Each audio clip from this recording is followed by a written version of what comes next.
Good morning. Welcome to the University of Arkansas Clinton School of Public Service. My name is Joe Ballard. I serve as the Director of Public Service Projects.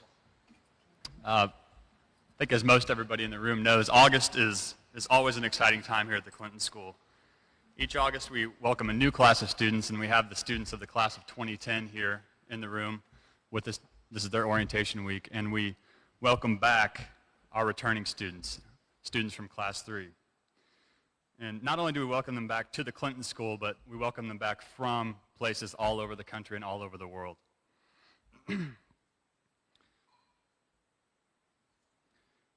The 30 students of class 3 have spent the last 10 to 12 weeks from mid-May to early August working on their international public service projects. The International Public Service Project is the second of our 3 required field projects, and the students of Class 3 spent the summer living and working in 15 countries across all 6 inhabited continents.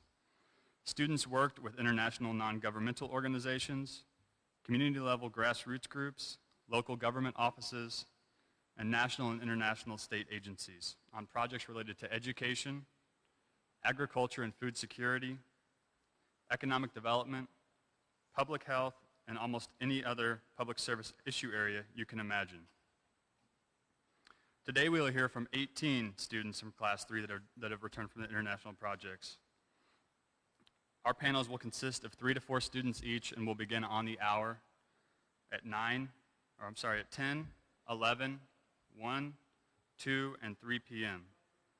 I have asked students to speak about their projects for about 5 to 7 minutes, and then we'll have about 20 minutes for questions and answers from the audience. So I think we'll go ahead and get started, but please join me in welcoming back the Class 3 students.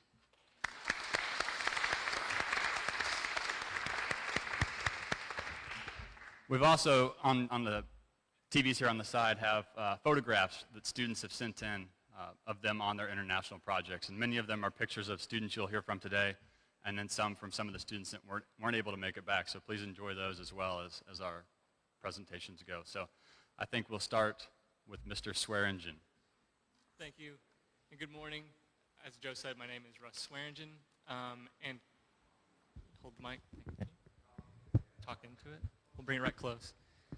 Again, my name is Russ Swearingen, and probably culturally speaking, my project was one of the more least exotic experiences that the students that you'll hear from today had. I worked with the Arkansas Economic Development Commission here in Little Rock due to me being married a month before I left. So leaving my wife would not have been a great idea. So anyway, here in Little Rock did provide me with a lot of new experiences, culturally speaking, within the business world as opposed to the private nonprofit world which I had come from into the school.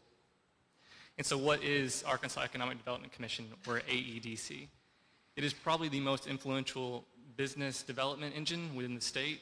Anything that happens business or economic related will go through AEDC at some point in time, whether it be learning about incentives for businesses coming into the state, whether it be learning about import-exports for companies looking to export out or looking to import in, or looking for the state to bring in specific companies, which would be foreign direct investment. And that's the area that I worked in, the foreign direct investment of international businesses in the international division. Let me go and give you a quick background of that division at this time, or when I started. There were 2 employees working within that area solely. There was a global project manager for Asia and a global projects manager for Europe. So when you think about it, the booming economies, globally speaking, in Asia, you think of China and India, Japan and Korea, and then you think of all the countries that are operating with very solid and growing industries and markets within Europe. There were only 2 people working on that throughout the entire agency as far as getting those companies to come into our state. So my job was more or less to assist them in developing country profiles that looked at the growing economic trends within those countries, the industries within those countries that are really driving those trends, and also the companies therein of those industries that are really driving those industries forward.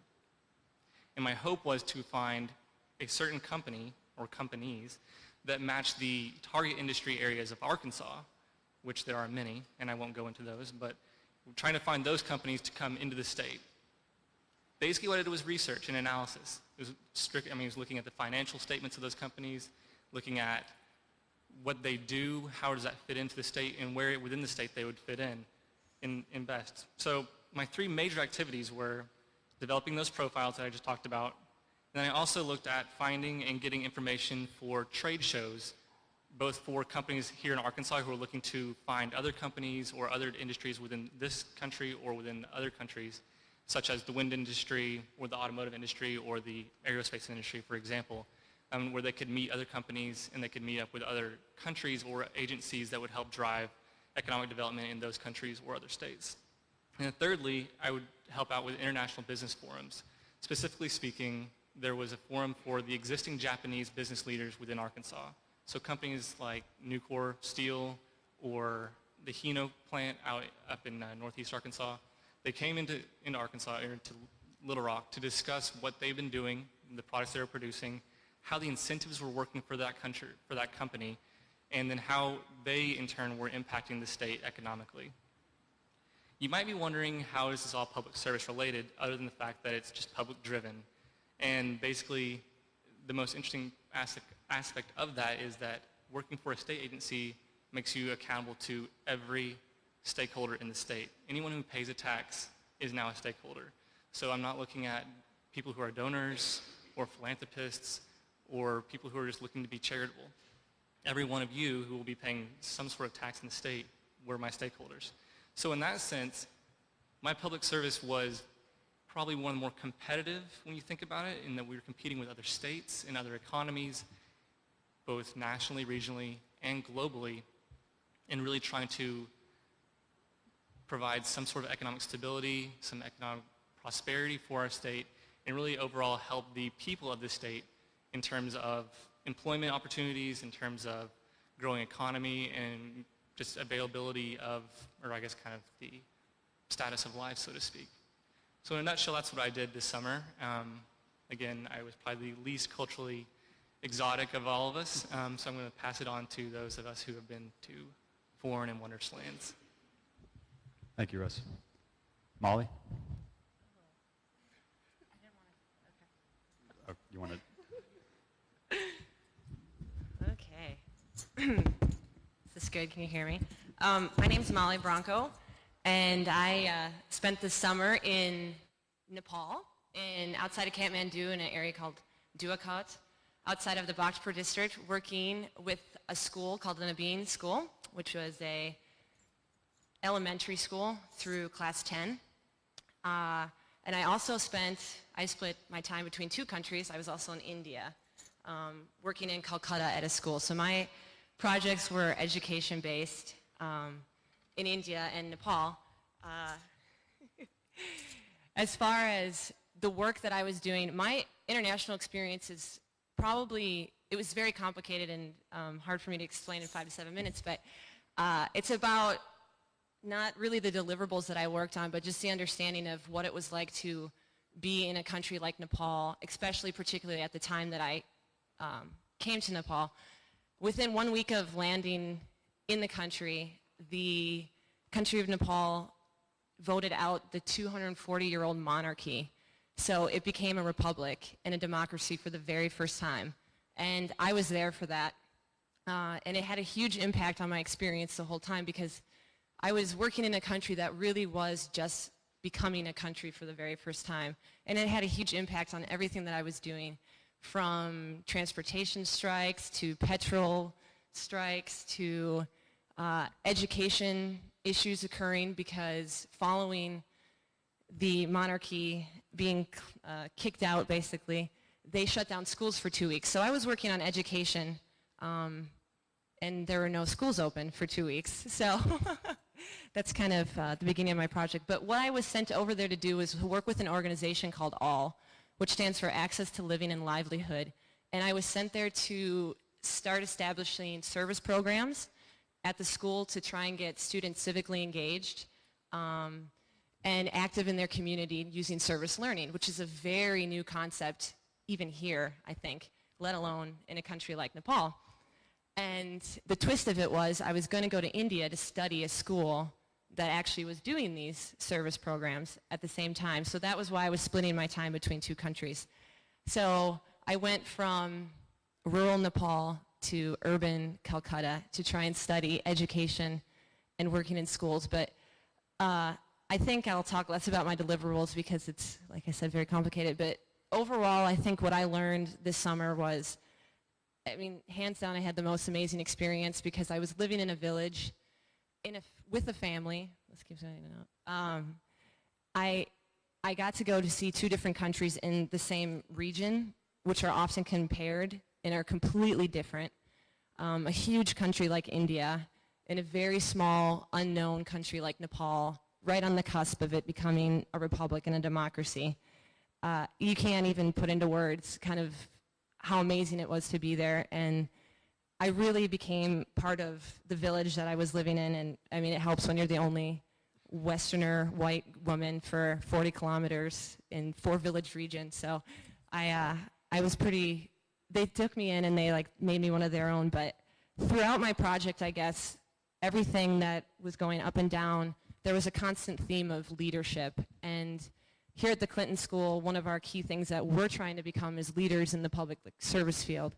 And that's what we were there to do, to take on leadership roles and development and et cetera, like that. But I had good leadership in some aspects, bad leadership in others, no leadership in a country that just became a republic, leadership in India affecting everything. So my constant theme throughout my project was the need for really strong leaders and how leadership impacts everything that we do.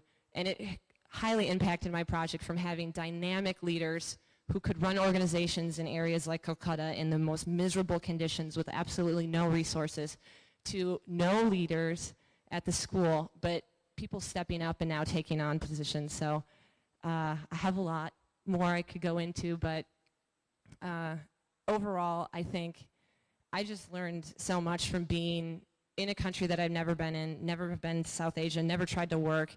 And I had a lot of challenges throughout the project, but I really feel like the deliverables maybe weren't what I was supposed to be doing. I never got to set up the service programs that I was supposed to be doing. But I did a lot in other ways, and I learned a lot. So thank you. Thank you, Molly. Oh, whoops. Oh, so I'm presenting gifts to the school also. And these are handmade puppets from India, and there's kind of a long story attached to it, but I got them in Jaipur, which is the Rajasthan area of India. And basically, me buying these 2 dolls was food for a family for a week. And there's a lot of story attached to it, but I really wanted this to be at the school. And then from Nepal, they make handmade paper there, and it's what they use for all of their legal documents, and it's a tradition that the Nepalese people are very proud of, and all their paper is used for all the government. So I brought back paper, and I actually have a photo of the day that the country became a republic, but it's not in here yet because I just got back. But so that'll be in there because it was really something amazing to be there with this country as it celebrated its first day as the Republic of Nepal. And then Carly, who cannot be here, Carly Brunkow, who is also, she was working in Kathmandu in a district called Ichengu Narayan, and she was working on women's development and women's projects, and she wanted this to be presented to the school, and it's women in Nepal working, and just, she was hoping that it would hang for a long time. That's why it's a mirror. So it wouldn't just be here for a year. But she wanted to give something that represented the women because that was really who she was focusing on, and for it to hang forever. And it's got Nepal and its new flags, which we also got to see them raise their flag for the first time in their country and take down the royal. So it was a very exciting, magical time for us to be here. And Julie will talk later. She was also there. So thank you. Thank you. My name is J.D. Lowery, and I worked for the Clinton Climate Initiative in Melbourne, Australia. This is a little intimidating because my sponsoring organization's upstairs, so I need to make sure I get everything just right. Basically, the CCI started in 2006 and is kind of patterned after the Clinton Foundation's work in the HIV space in Africa. And essentially what they're trying to do is find all these, the new technologies that are out there and kind of pool and make a buying consortium such as solar, wind, solar films, things like that to use in their building retrofit program. So they go to these technology providers and producers and say, if we bring this much volume to the market, do you promise to bring your prices down? And so they say yes. And so then they go to these government entities and other stakeholders and say, if they agree to bring the prices down to this price, if you scale up your activities, will you do that? And they say yes. Essentially, in theory, that's how it works. That's one of the things that they were trying to do. Another, their main project was the building retrofit, which I was just talking about, and they're working with C40 cities. And they're focusing on cities because they take up 2% of global landmass, but they consume about 80% of the energy that is produced and produce 75% of greenhouse gases. So it's a good place to start when tackling carbon and trying to help our fight against climate change. Through the building retrofit, they engage with city, state, and local, well, city would be local, and just different stakeholders like building owners and such, and trying to implement these building efficiencies and implying a more efficient air conditioning system or just things to reduce their energy consumption and all. They're starting 3 other programs that I helped out with. They're looking at solar, thermal, geothermal, and so carbon capture and sequestration. And the reason they're concentrating on these 3 projects is that they have common characteristics that can work in multiple places around the world, and so they can scale them up rapidly. And that's they hold the technology's proven. They just need to fill the void of the market failures. So that is what they're finding their place in. And what I did is I went to a lot of these meetings. A lot of them were primarily around the building retrofit. I took notes. I carried out for follow-up actions that need to be taken after the meeting, making sure people got the numbers that they wanted to do regarding the number of buildings that they had in their portfolio. We met with building owners, portfolio investors that had, like for example, Westfield, and they're one of the largest international shopping center chains internationally, obviously. But, and so they worked with them, and that was some of the things I did. My clearest deliverable was working with the city of Sydney and Melbourne, cities of Sydney and Melbourne, working on the combined heat and power project. I produced a discussion paper on and laid out all the relevant stakeholders they had to work with, some of the issues they face when working in this space, because they both had mentioned using these this type of project in both of their strategic sustainability plans. So rather than each city go and do the same thing twice, they can work together. One of the biggest things is that that we realize that they need to engage the state more and work with on the national level. And one of the biggest things that changed when I got on the ground there is I thought I was going to be working primarily with the city of Melbourne and their issues and working. But as it turns out, the city director of Melbourne, who is my sponsor, became the country director. So I ended up working with the city of Sydney, city of Melbourne, the state of New South Wales, Victoria, Queensland, and we went several times to Canberra, the nation's capital. All in all, I traveled over 11,000 miles, and I realized the irony there when working in climate change, but it's just one of the issues you face when you're engaging people on the front end of a project like this. So that was something I wasn't expecting, and surely was great, but it meant I had to learn a lot more, the difference between the different states. For one example, in Victoria, which was where Melbourne is, the energy market is not privatized, but in Sydney and New South Wales it is. So that's 2 different things that I was wrestling, stakeholders and the processes of government that I had to go through. when learning in that space. I think it was interesting, and it was a great opportunity to work in Australia because it is on the front end. There's a lot of concentration there of, working in the sustainability space. They have roughly 22 million people there, but they have the landmass the size of the United States. So they're more susceptible to change in some people's views. They're already ahead because they're having to face some of the elements of climate change already.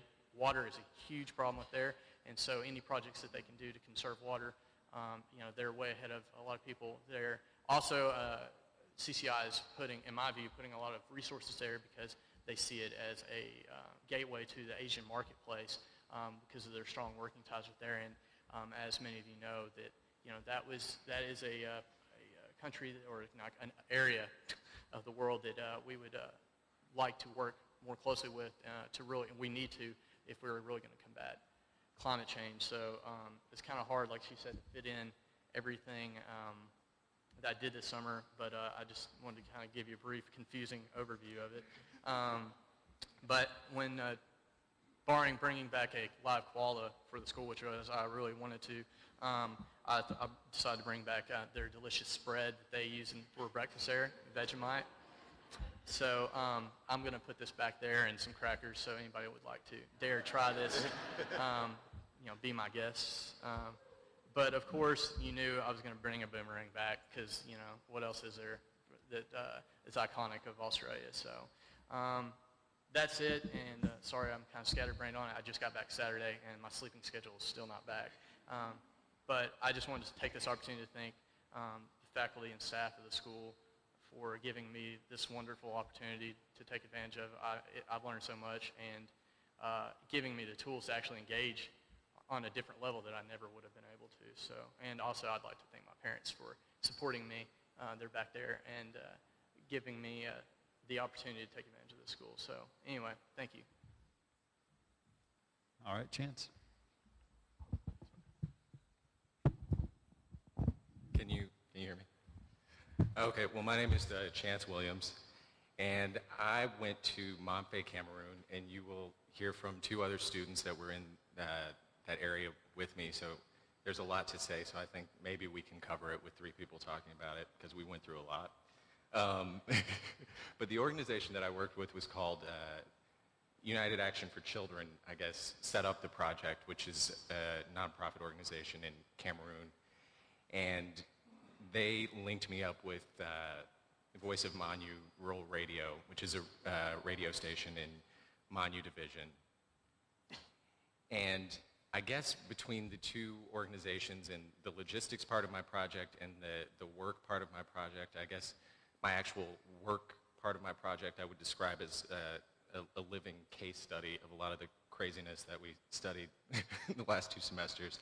And the logistics was like a reality show. So it was bizarre. But the mission of Voice of Manu is to deliver programming to this region, and a lot of it is very important just because it's giving people information about malaria, HIV. It's a real educational source for the community. But then beyond that, because you're in a rural location where there's really no way to communicate on a large scale, there's no local daily newspaper. A lot of people don't have televisions. So the radio station was really central to communication. So if there were lost identity cards, the radio station had a show where they would just read the names of all the people who had lost cards so they could come in and get them. If there was a job announcement, it was read on the radio. If market prices were changing with goods, they would have somebody come in and go through that. So it was really vital to the lives of everyone in the region. And I guess when I went there, I sort of had the impression that I would be helping them out with programming and some other things. But when I got there, you guys might have seen some of the pictures come up already. There's actually no roof on the radio station when I got there, which is, I said, how are they doing this? But I went in on the first day, and they, very methodically, it was also the rainy season, but they very methodically cover all the equipment with plastic, and people were shocked in the process. I didn't witness that, but they told me about it. I mean, mushrooms growing in the studio, and these people would come in every single day and do this. And sit there and watch the weather come. We always used to joke it was the best weather forecast in town because you could actually see what was happening. But they would watch for the rain to come and cover it all back up again. And, with dealing with that and then sort of consistent power outages in the city, I would say the station was really only functioning about 60% of the time that I was there. They had to shut down on many occasions. The transmitter, which is the lifeblood of the station, should be in a climate-controlled environment, and it was actually the way they dealt with that is it was outside in the sun, and so they controlled the temperature by just putting a fan on top of it. And these were also people that hadn't been paid for a year and 3 months. So it was coming to see all that and then dealing with the staff, and there was a development committee that was involved that had some ideas about things I should do for programming and, training, and I kind of said, you people need to get your priorities straight with this in talking to the committee, because let's get a roof on the radio station and then see what people can do instead of trying to push that. So it was really, my deliverables were really about setting an agenda and really having that agenda be the priorities that needed to be focused on to deal with the problems they were facing. So we did a number of activities and were able to complete all of them. We had a community dialogue to discuss what the community would like to see programming become, but also we went back to some of the foundational documents of the station and revised them and did some other work like that. But sort of like Molly was saying, I actually had deliverables and delivered them, and it was fine, but I think that is probably the least important thing, any document or those kind of things that you leave behind. I think what was the most important thing in moving for me was watching how they responded to the process of collaboration that I used to work on things. And really, my last meeting at the station, just to contrast it with the first one, I was there with the current station, who was the station manager at the time, he said he had one foot out the door, he was ready to retire, and the lights were out that day just because that happened all the time. And he was like, I don't know what to do. And my last meeting was with a new president of the development committee that had just been installed, a new station manager that had just been installed, and they were actually collaborating and working together, which is something I hadn't seen the entire time I was working there. And they actually had a work plan of what they wanted to do, and they showed me, and I felt like just by interacting with them, they saw the process that we used, and maybe that has been left with them, and that's hopefully something they can employ to move things forward in the future. As far as insights are concerned, I think the one that I will share is just one that one of my good friends there, Obi Joe, told me to share. And there was a day where we were trying to schedule a meeting, and there's government involved in every single thing. So just to schedule a meeting involves taking letters to people and getting things stamped and copied and this and that, and it was really all day long in the heat walking around town.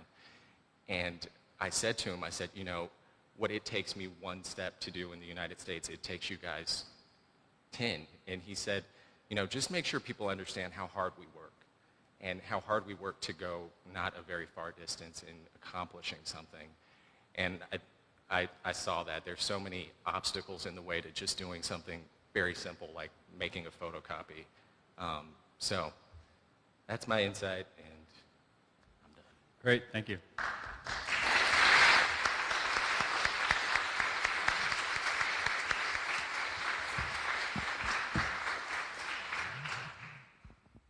Bob has a microphone back here. Are there any questions from the audience for the entire panel or for individuals on the panel? Josh has a question. And why don't you introduce yourself before you answer your question. My name is Josh Stokes. I'm part of Class 4. I want to thank you guys for sharing your experiences with us. You've definitely given us stuff to be excited about. JD, I wanted to ask you, and correct me if I'm wrong, I read in your blog that you said Australia is now out putting more carbon emissions out than the United States. And if I read that wrong, please correct me. But I wanted to know how a country of 22 million was out polluting us. Off the top of my head, I don't recall that, and if I did say that, I might have meant per capita. It's only So sorry, I'm not sure. I'll have to check that. Can't trust them. Yeah. Well, if it is per capita, can you describe that a little bit? What's kind of the mix? I mean, I don't want to get too technical here, but Sure. Go ahead. Well, you want me to explain per capita?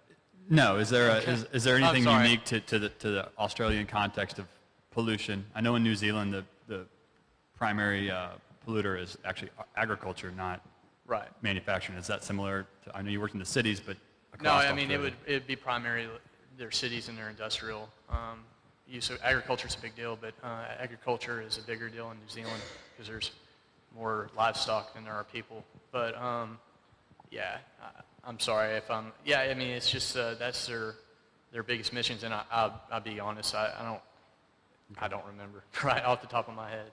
I'll have to check that, but I'll see if I can get back to you on that. Any questions? My name's Judy Wallen. Chance, I would like to hear you discuss a little bit the process that you used to help the community select their priorities. Thank you for that. It was actually, we sat down, I sat down with the staff. I had a lot of discussions with the interim development committee, which I found them to be very disconnected from what was going on in the radio station. And I have to apologize. I think when I was talking, I said, you people need to get your priorities together. But as James can testify, that's actually how they would refer to just a group of people, you people. So it's not offensive like it is here. But I felt that they were really disconnected. So I spent a lot of time just observing what went on in the radio station. And then actually a lot of time listening to those people, which I think was something that hadn't happened for them in a really long time. They had been at the station for, some of them for the entire 11 years of its existence. Many of them had been there for at least 8 years. And they knew what was going on, but people just wanted to constantly berate them and say, if you were better, things would be going better here. And so, you know, we took a lot, like just watching them set up, in the morning, taking a walk around the facility and looking at the tower which needed to be extended. And that if they could broadcast and reach the entire division instead of the small area in Momfay that they were reaching at that point. And so we had a lot of discussions about it, and we sort of ranked everything. And then in addition to that, we put together a budget that we presented to the leaders of the councils, and also just sort of some proposals of ways that they could go about achieving some of those goals. But it was, you know, we tried to keep it very simple, like 8 or 9 points, just the things that needed to happen for the station to reach the entire division and function on a pretty regular basis.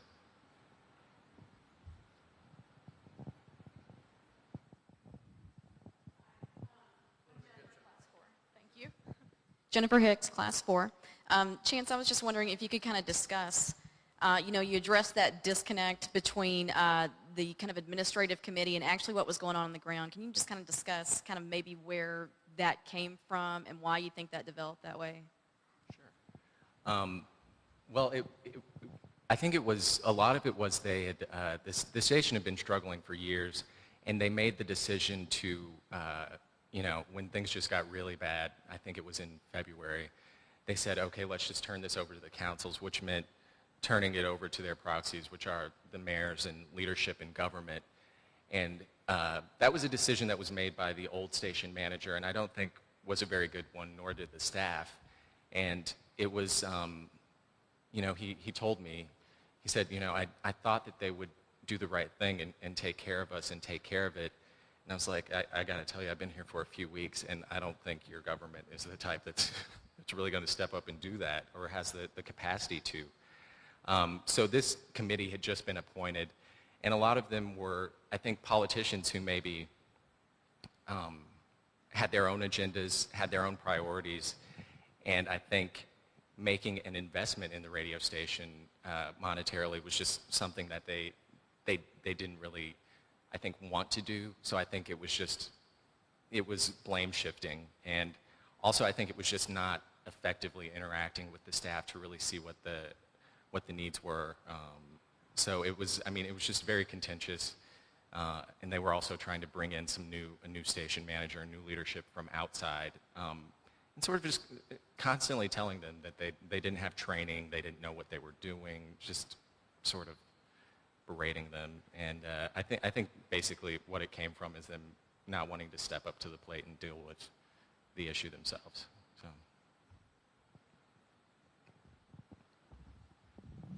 This is just a really quick question for Chance. I know that they had started building the rafters on the roof before we left. Do you know if you talked to anybody if they actually put on the zinc on top of the roof yet? You know, James, I haven't gotten to hear anything from them on that. But James did.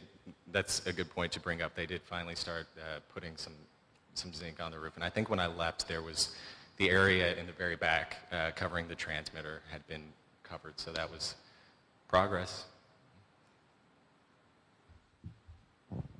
Hi, I'm Ashley Davis, also from Class 4. My question is for JD about climate change.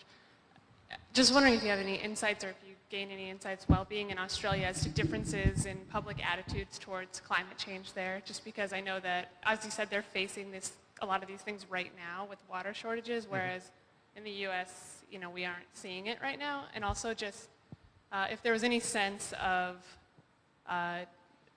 the attitude that seems to be prevailing right now of developing countries aren't doing enough to combat global warming and reducing their emissions while we're asking developing nations to do it right now. So just any insights you had into that? Yeah, they are, like I said earlier, they are way ahead of the curve. They don't even realize it because when you say it to them, then they don't even realize it. But I kind of got that sense before I went down there because, you know, the day they had their new prime minister, the day after he was put into office, he signed the Kyoto Treaty. So, yeah, it's just the little things, and this isn't, you know, a sexy topic or anything, but toilet water, for example, is they have dual flush toilets everywhere you go, and that's been something they've had for years. Little things like they have little switches on all the light sockets, and you can just flick it off, and that, you know, because that's a huge consumption of energy. Everything that's in your kitchens right now is draining 5%. It's still running at 5% right now. So there's the little things like that. As far as you know, developing countries, I think there's a bigger realization there that, you know, we have to.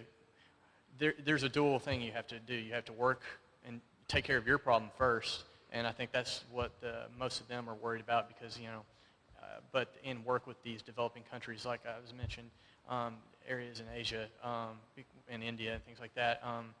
But they've kind of got the sense of lead by example a little bit more than we do here. So that's kind of what I took away from that experience.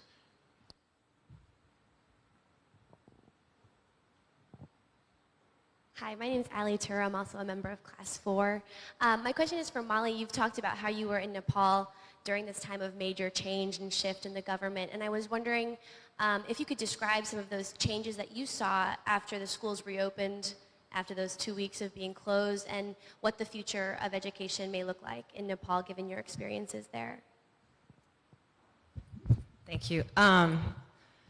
Everything that started changing really, there is no technical government in place right now. So what was happening in Nepal concerning education was it used to be housed under the Ministry of Education and completely controlled by the government.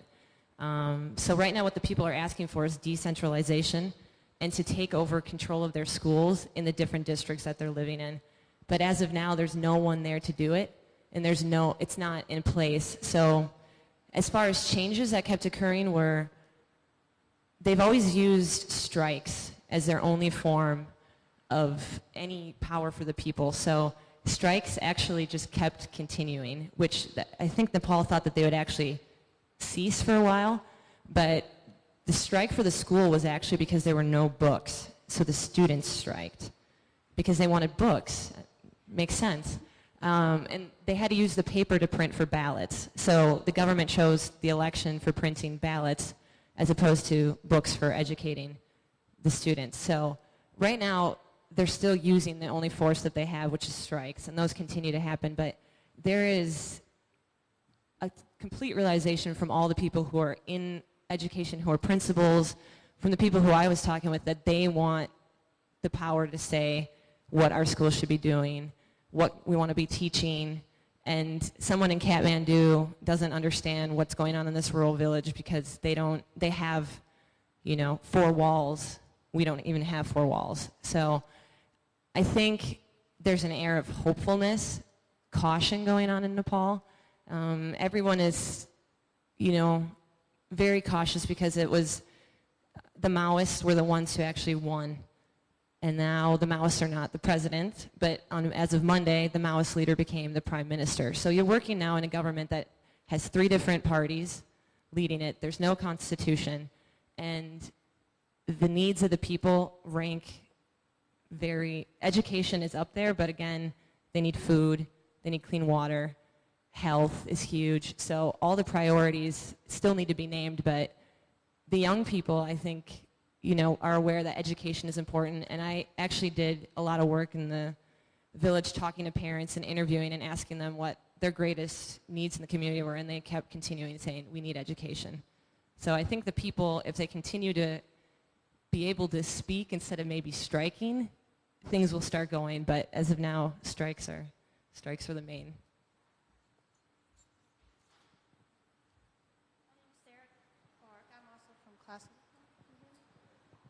I'm also from class 4. My question's for Molly as well. If I heard you correctly, you went to Nepal first and then India. What went into making that decision? And then after going to India, would you have different recommendations for Nepal? And to follow that up, what kind of communication are all of you having with your organizations? If you did have changes to your recommendations in Nepal, have you voiced those, or would you have a way to voice those now that you're back in the States? Originally, the school in Nepal and the organization I was working with was interested in the specific model that the school in India was conducting, and they wanted me to start implementing this model, and I had never even seen it before or had any experience with it, so the most logical sense was that I go physically to India and observe it firsthand. Originally, the schedule was going to be Nepal short for 2 weeks, India, and then back to Nepal to have 2 months consistent, but I had 1 month Nepal, 1 month India, and 1 month back in Nepal. And for me, I never saw on the front end the complications that this would bring to these are really, really short. You have 3 months to try and do a lot. And it's crazy to think like, oh yeah, I'll go 1 month here, 1 month. I mean, whoa. And on top of it, you have guaranteed challenges that you can't even foresee until you get in the country, like there is no gas, that just basic things, transportation issues. But the main thing was, what I started realizing was, when you're especially in education is already very complicated, and then trying to take somebody's education from another country, in a country that historically Nepal has been in the shadow of, because India is huge, and they've always been told what to do from India, and that's a sense that they feel very strongly. So I almost felt like I was continuing that by going to India and saying, this was a better model. This is something that you should be doing. And you don't think about that on the front end, but when I was there, so I had some issues with trying to communicate things, but I set up a partnership between the teachers, because the teachers and the people who are actually teaching are the ones who need to be doing the communication. I was a middle person, but I was the middle person that I guess would say, this is a collaboration that you need to be doing. I can tell you what I learned, but it's better for you because you're in the experience. You know what's going on for your 2 countries. So initially on the front end, it was for research and for me to actually help, because I could physically go to India and then go back to Nepal, because I have the luxury of having the ability, because I wasn't teaching in that. But on the back end, thinking, it really broke up my work. It was complicated to try and emulate something in another country that they're not ready. Calcutta is 15 million people in an urbanized area, very extreme urban poverty. And I was living in a village with a couple thousand people and dealing with rural poverty, which are very different kinds of poverty. So it was street children in India that the school was working with, and I was working with poor village agricultural people. So it's very interesting to try and cross. And as far as what's happening now, because my project was so chopped up. I didn't really get to do the service stuff, but I had started it.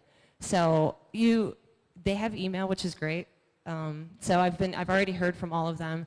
I left them with, the skeleton of how to maybe start this, but what really I left with was the idea that we've now formed like friendships and collaborations, and I'll continue that, and I would love to be able to return to Nepal and pick up where I left. But so I think thanks to the technology, you can stay in touch and keep working. And Russ and JD and Chance, can you all speak just a little bit on your post-project communications, if you're still in communication, if you're still working on any aspects of your project, anything like that, Russ? I think that my project was pretty interesting, and I guess in regards to it being a state agency and working with any sort of government agency, especially within the United States and within Arkansas, there's a definite protocol and hierarchy within that. So in terms of me being able to make recommendations for what the global division can do, I was pretty limited in what I could actually make in terms of something that would be very helpful in the future, but they would definitely be able to back it up, because definitely they have to go through a certain process to make anything happen. What I did was more or less perform my research, perform my product, and give them my deliverable, and then give my analysis of that project and of the process that I went through to do that.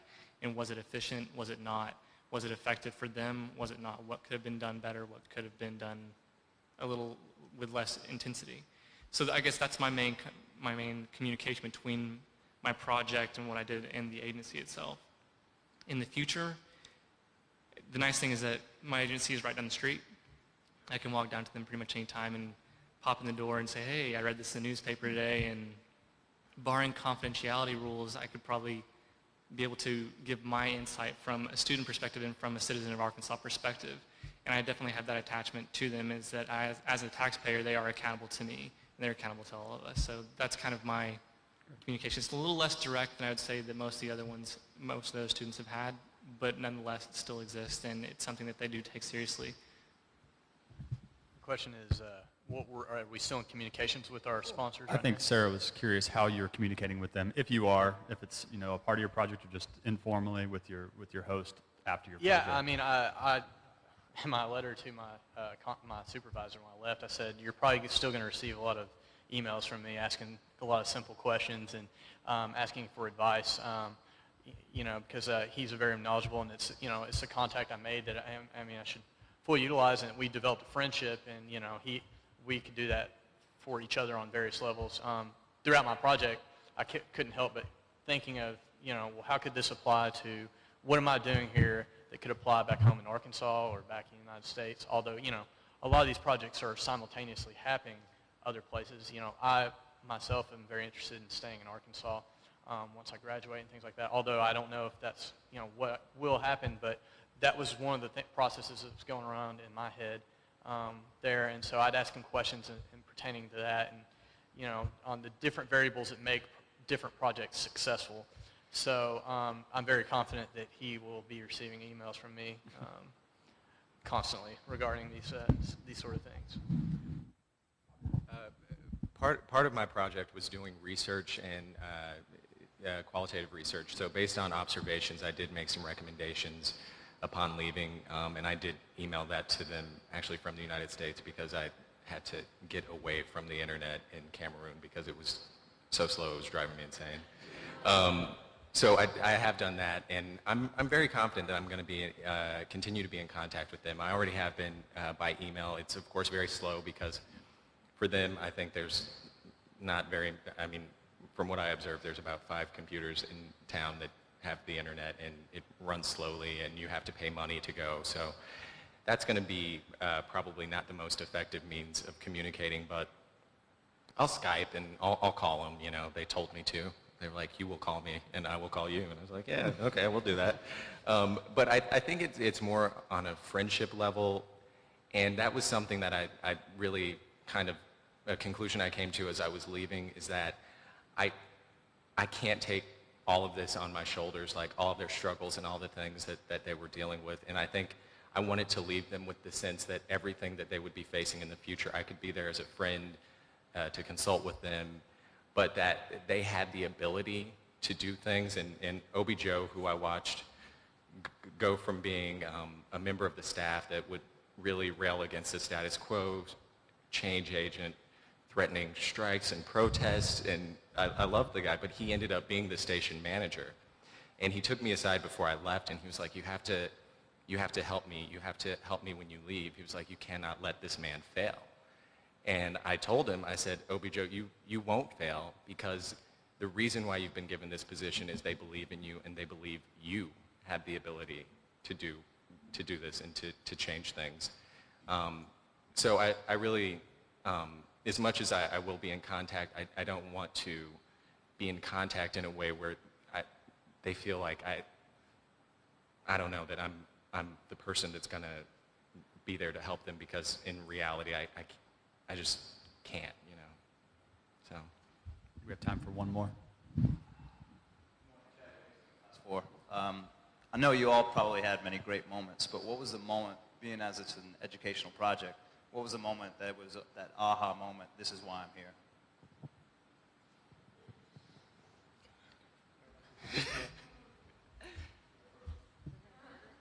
We'll just go in order, I guess. My aha moment? There was a day, I had 3, 4-ish specific countries to perform my analysis on. And one day my supervisor came in and said, so-and-so, confidentiality, is coming into the office today, and he is from X country, and he is this high-ranking official, business leader, and business developer. He's interested in Arkansas. He's also meeting with a couple other states. I need you to perform this kind of research basically in 2 hours and get this done and get this to me, and then we'll go from there. So I thought that typically I would just do the research, pass it on to the powers that be, and let it happen. But the time came around, and they said, we need you to come into this meeting, and it was just the interpreter, the business leader, the deputy director of the agency, my boss, and myself. So it was a very small meeting when I was expecting to be a little bit more all-encompassing with other project managers. So he started asking me the questions as opposed to asking the deputy director and asking the project manager. So at that point, I felt a little bit more like part of the team, more like an employee and somebody who's actually doing the service. And he was more interested in the school. He was more interested in how the school has set up this cooperation with this agency and how they can continue to do that in the future. So it was really nice. He was kind of like Chance was saying, he expected communication from my end as a student, and less so from the agency, but also as kind of someone who has insight into what the state's doing. And then on his end, same thing with the school and with myself.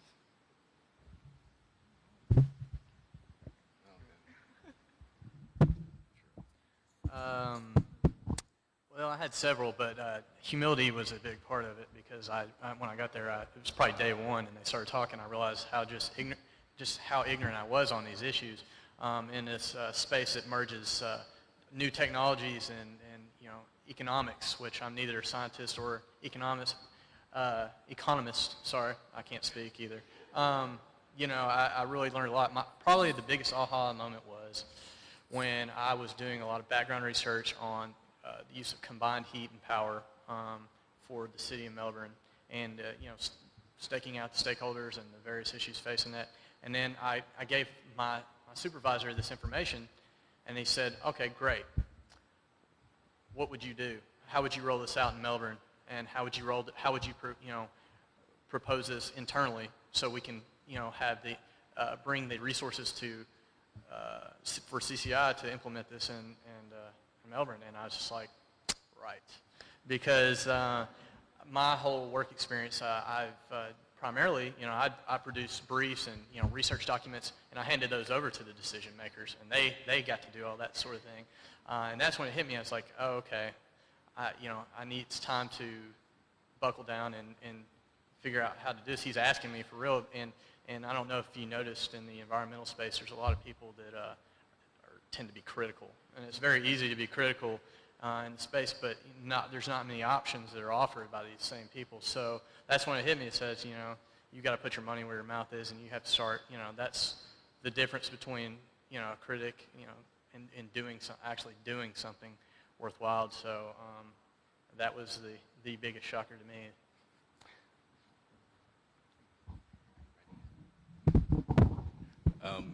I guess I'm going to flip the question a little bit because I felt like I learned something new all the time, something unpredictable and strange happened every 2 hours almost. But I was speaking to Dr. Hemphill yesterday about it, and I think one thing I saw is as I was leaving, we would have all these sort of going away celebrations or moments of closure with the different projects, getting to be there with other students from the school, and just how amazingly proud I was of them because I could tell from the reactions of the organizations that they meant something. The work that the people that my colleagues were doing meant something to these organizations, and they had really deep appreciation for them being there, and that it meant a lot.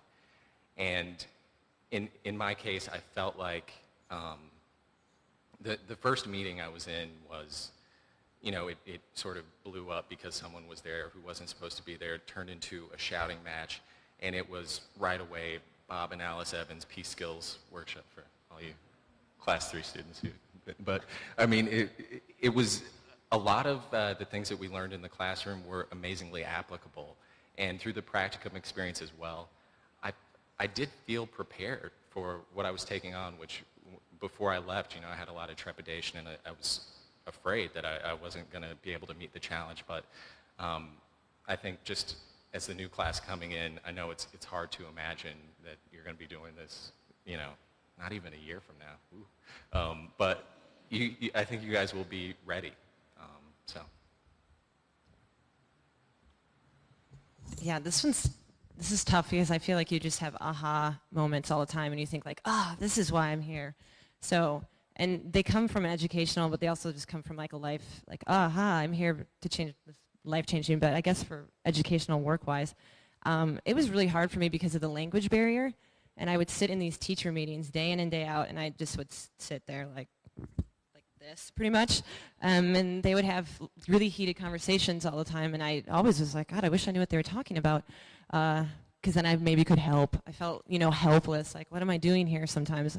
And then this one teacher meeting, and it was at the tail end of my first month there, so it was a month of just sitting there feeling kind of stupid, and it stopped, and they're like, Molly, that's what they call me, Molly, and they asked me a question that was really critical and important, and it actually had to do with my project, which I was like, oh my God, you know, holy, I'm actually here, like, to do this, and from there on, they included me in all the meetings, and it started becoming part of it, and when I got back from India, it was like a Teacher Day celebration, and I walked in, I hadn't been there in a month, and it was Teacher Day celebration with Molly, and, you know, so I guess my aha moment was when I realized I wasn't just the outsider sitting there feeling stupid, like they actually wanted to include me and wanted me there and asked me to help. Great.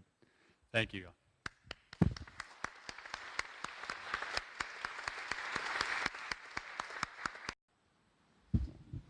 that work? Yeah. Well, good morning. My name is Penelope Sur, and I am both French and an American citizen. I lived in the United States for 12 years, and I call Little Rock my home with my 2 children for the last 6 years now. For my IPSP,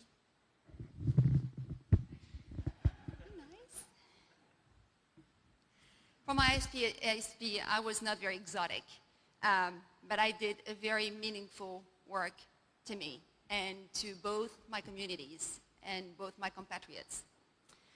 I worked at the South Falcon Jet, which is the second biggest employer in our town. They are located over at the airport, and they're a completion center who builds business jets. Falcon Jet is a for-profit organization. Most of the employees at Falcon Jet are Americans.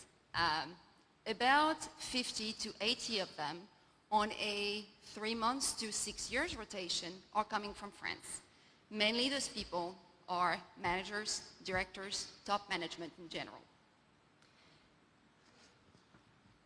The goal of my project was twofold this summer. I wanted to support the French families who are coming to Little Rock to work, and I wanted to study the cultural differences between French and American people. I was just sick and tired of hearing those rude French or those rude Americans. My ultimate goal was to be able to facilitate the communication between the two cultures. In brief, I created a website to help and facilitate the French people come and settle in Little Rock.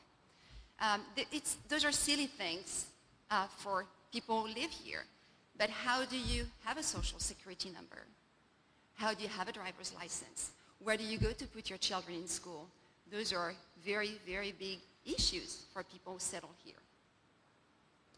Also, I partner with a private school here locally to create a program where the French children who are moving with their parents can attend a regular school, a regular American school, yet they don't speak the language. So we built together a program with a tutoring / curriculum in French and in English. And thirdly, after conducting interviews and a lot of research on cultures in general, I built some detailed presentation that I presented over at the plant to the top management on cultural differences, how to become culturally intelligent, how to work in multicultural teams, and how to manage people from the other culture. I learned some lessons, although I stayed here locally. The cultural differences create severe misunderstanding that are extremely important when you try to manage a team and to direct a plant. Also, with the effect of globalization, I think all of us here have to learn how to become culturally intelligent. We have no choice but to deal with the other culture. At a personal level, I learned that the skill set I learned here at the Clinton School not only helped me become a better person, but also how to work alone on a very structured and organized way to present a professional product. I hope that I will be able to share that new knowledge that I have on cultural intelligence and cultural relationships in my different position, in my future position. So no, I didn't save the world, but I hope that I contributed it just a little bit to help people get along better with each other and to effectively work together. Now keep in mind, Falcon Jet is the second biggest employer in our city. It is meaningful to me, and it is meaningful to the economy of our city that they don't move and relocate to a different country. Thank you.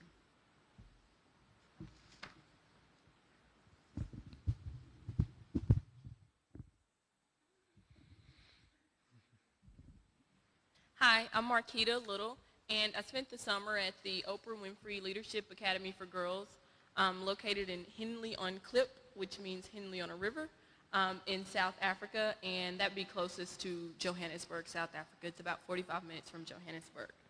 And the general mission of the school is to sort of affect change in South Africa and throughout the world by training leaders and through education.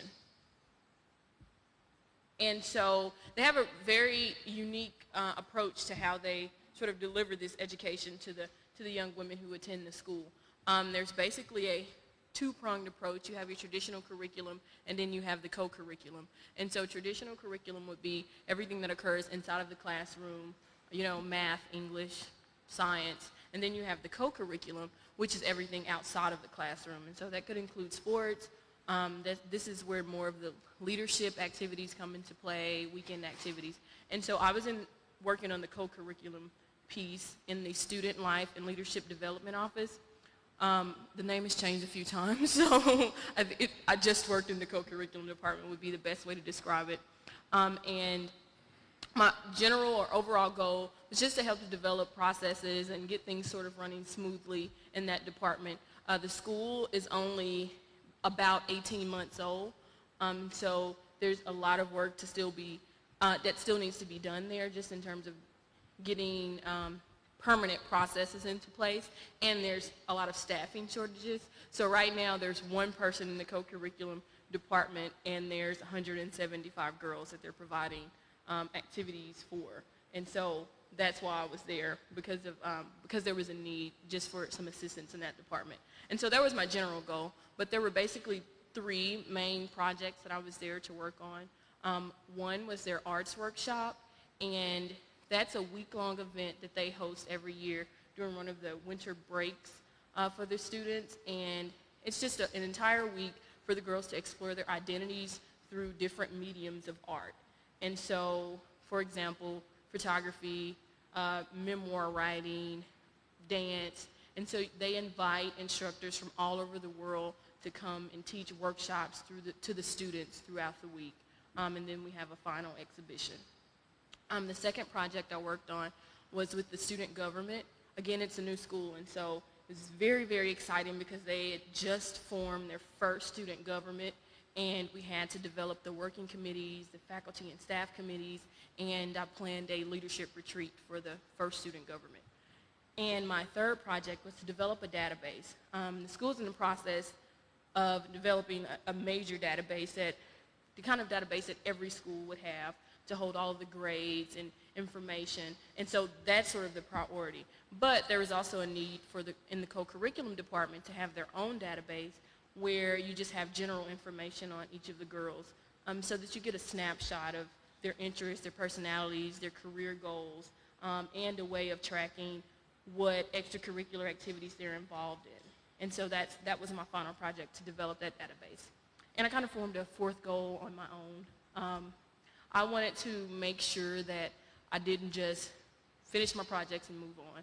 And so with everything I worked on, I tried to think about the future, how these things would be useful for the future, and just focus on sustainability and how to put more permanent processes into place. And it was things as simple as making a list of everything I did for the arts workshop. So when I came, one of the challenges, this is a huge, huge event, like huge.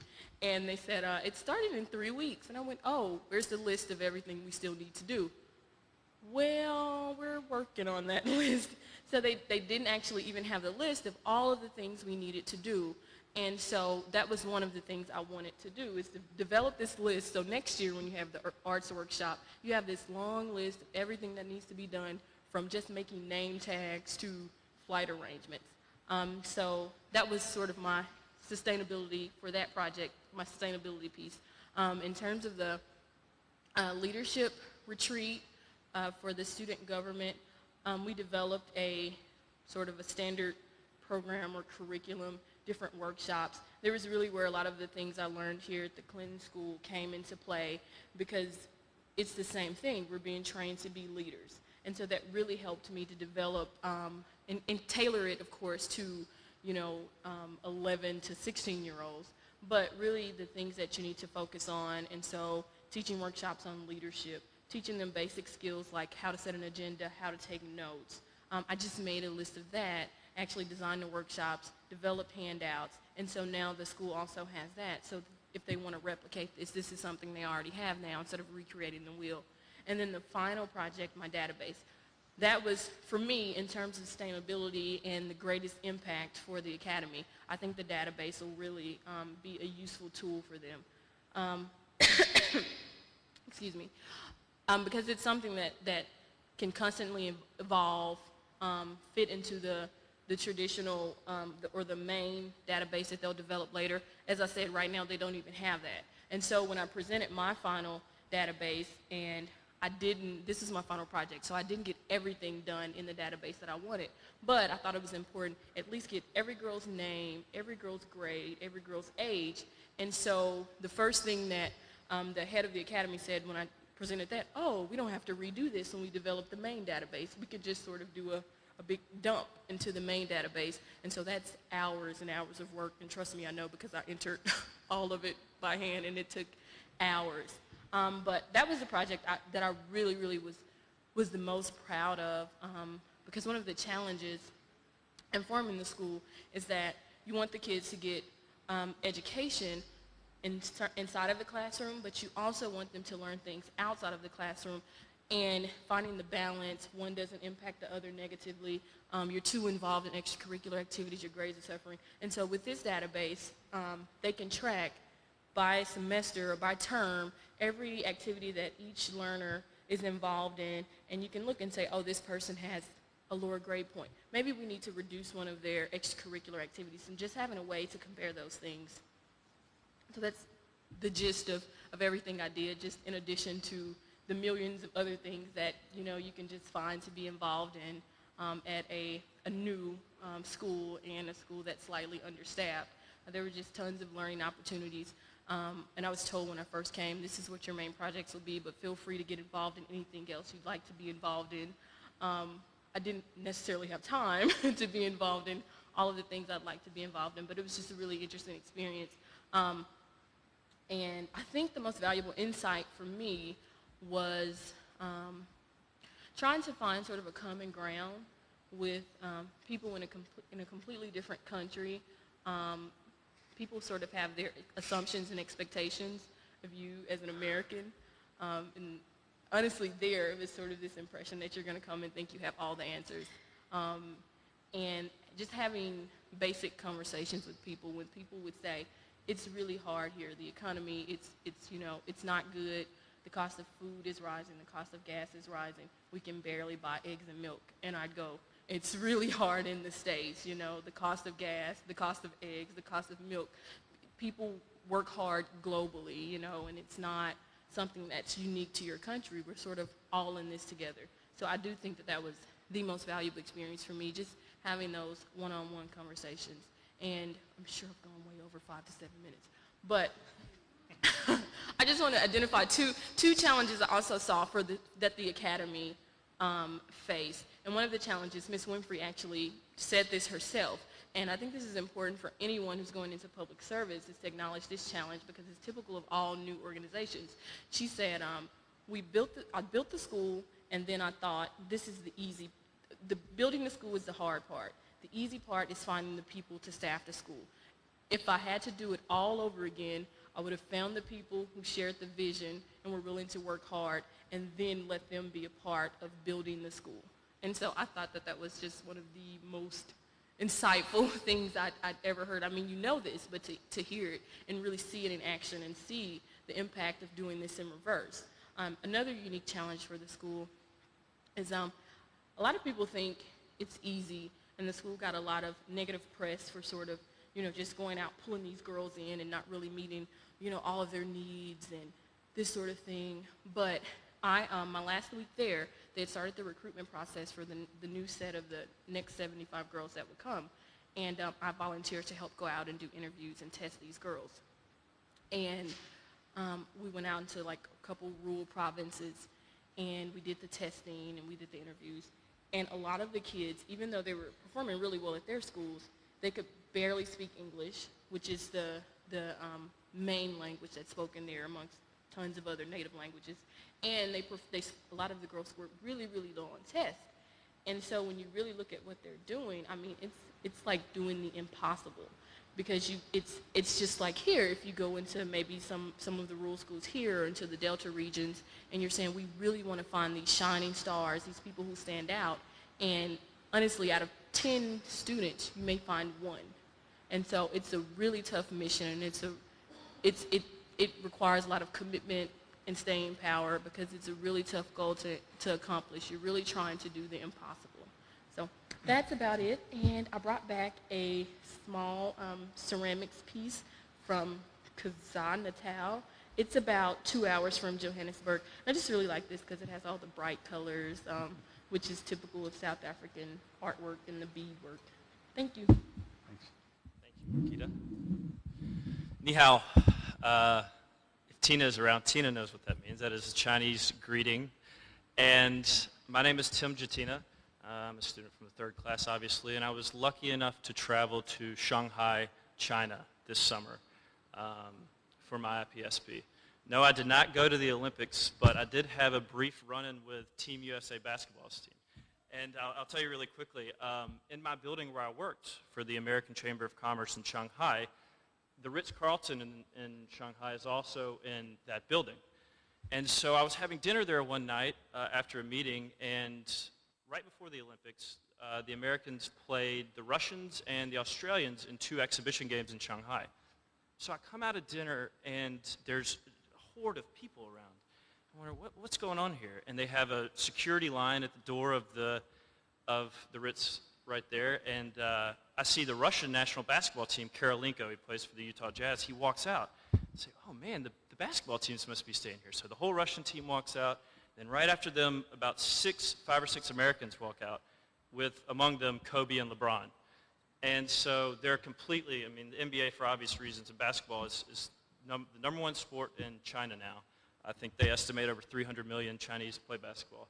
But so Kobe's standing there, they're all surrounded by hordes of people, and I walk right by him. I'm going to get in a cab to go home, and I say, Kobe, and he recognized an American accent, and he looks up at me, and I couldn't get close to him, and I didn't have my camera with me either, so all I said was, y'all play tough defense, and y'all be fine, all right? And he looks at me, and he gives me that kind of Kobe Bryant cocky grin and kind of nods his head. And if you've been following Team USA, they've been playing tough defense. So if they win the gold, it's all me right here.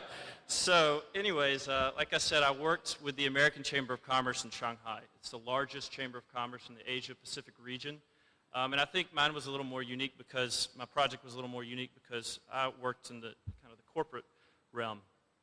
Like I said, they're the largest chamber of commerce in Asia.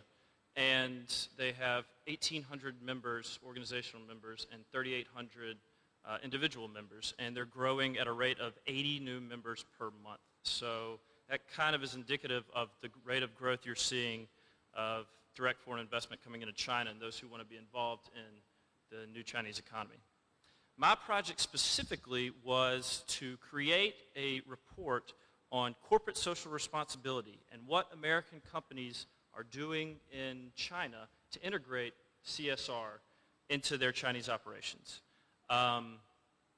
It was truly fascinating because, like Chance said earlier, you learn something new every single day. And when I got there, I was largely ignorant to a lot of the efforts that had been already undertaken in the last 3 or 4 years since CSR has really emerged in China. And I think CSR in America is looked at rather cynically. As simply PR. This is just philanthropy. You give money and you put out a press release, and it's much more than that. And I learned a lot of that in China this summer, that there is a lot of work being done by American multinationals to invest in not only their specific operations in China, but in rural communities in China to help them with their development efforts.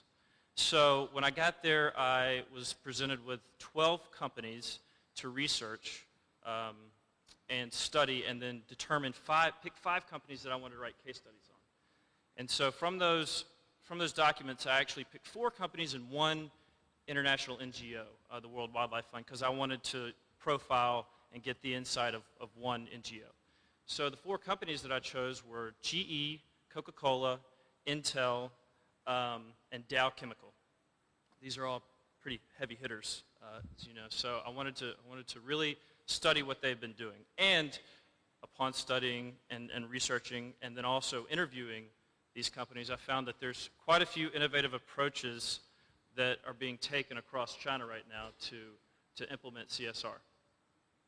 First was Intel. And so what I did, the process was that I was given hundreds of pages of internal documents. Because I was given internal documents, I had to take a pretty strict confidentiality agreement, so there's some things that I can't share that I learned, but enough where I can give you a good idea. So they gave me these hundreds of pages of documents, and I studied those for the first 3 weeks I was there. And then I set up meetings with each of the company's CSR officials.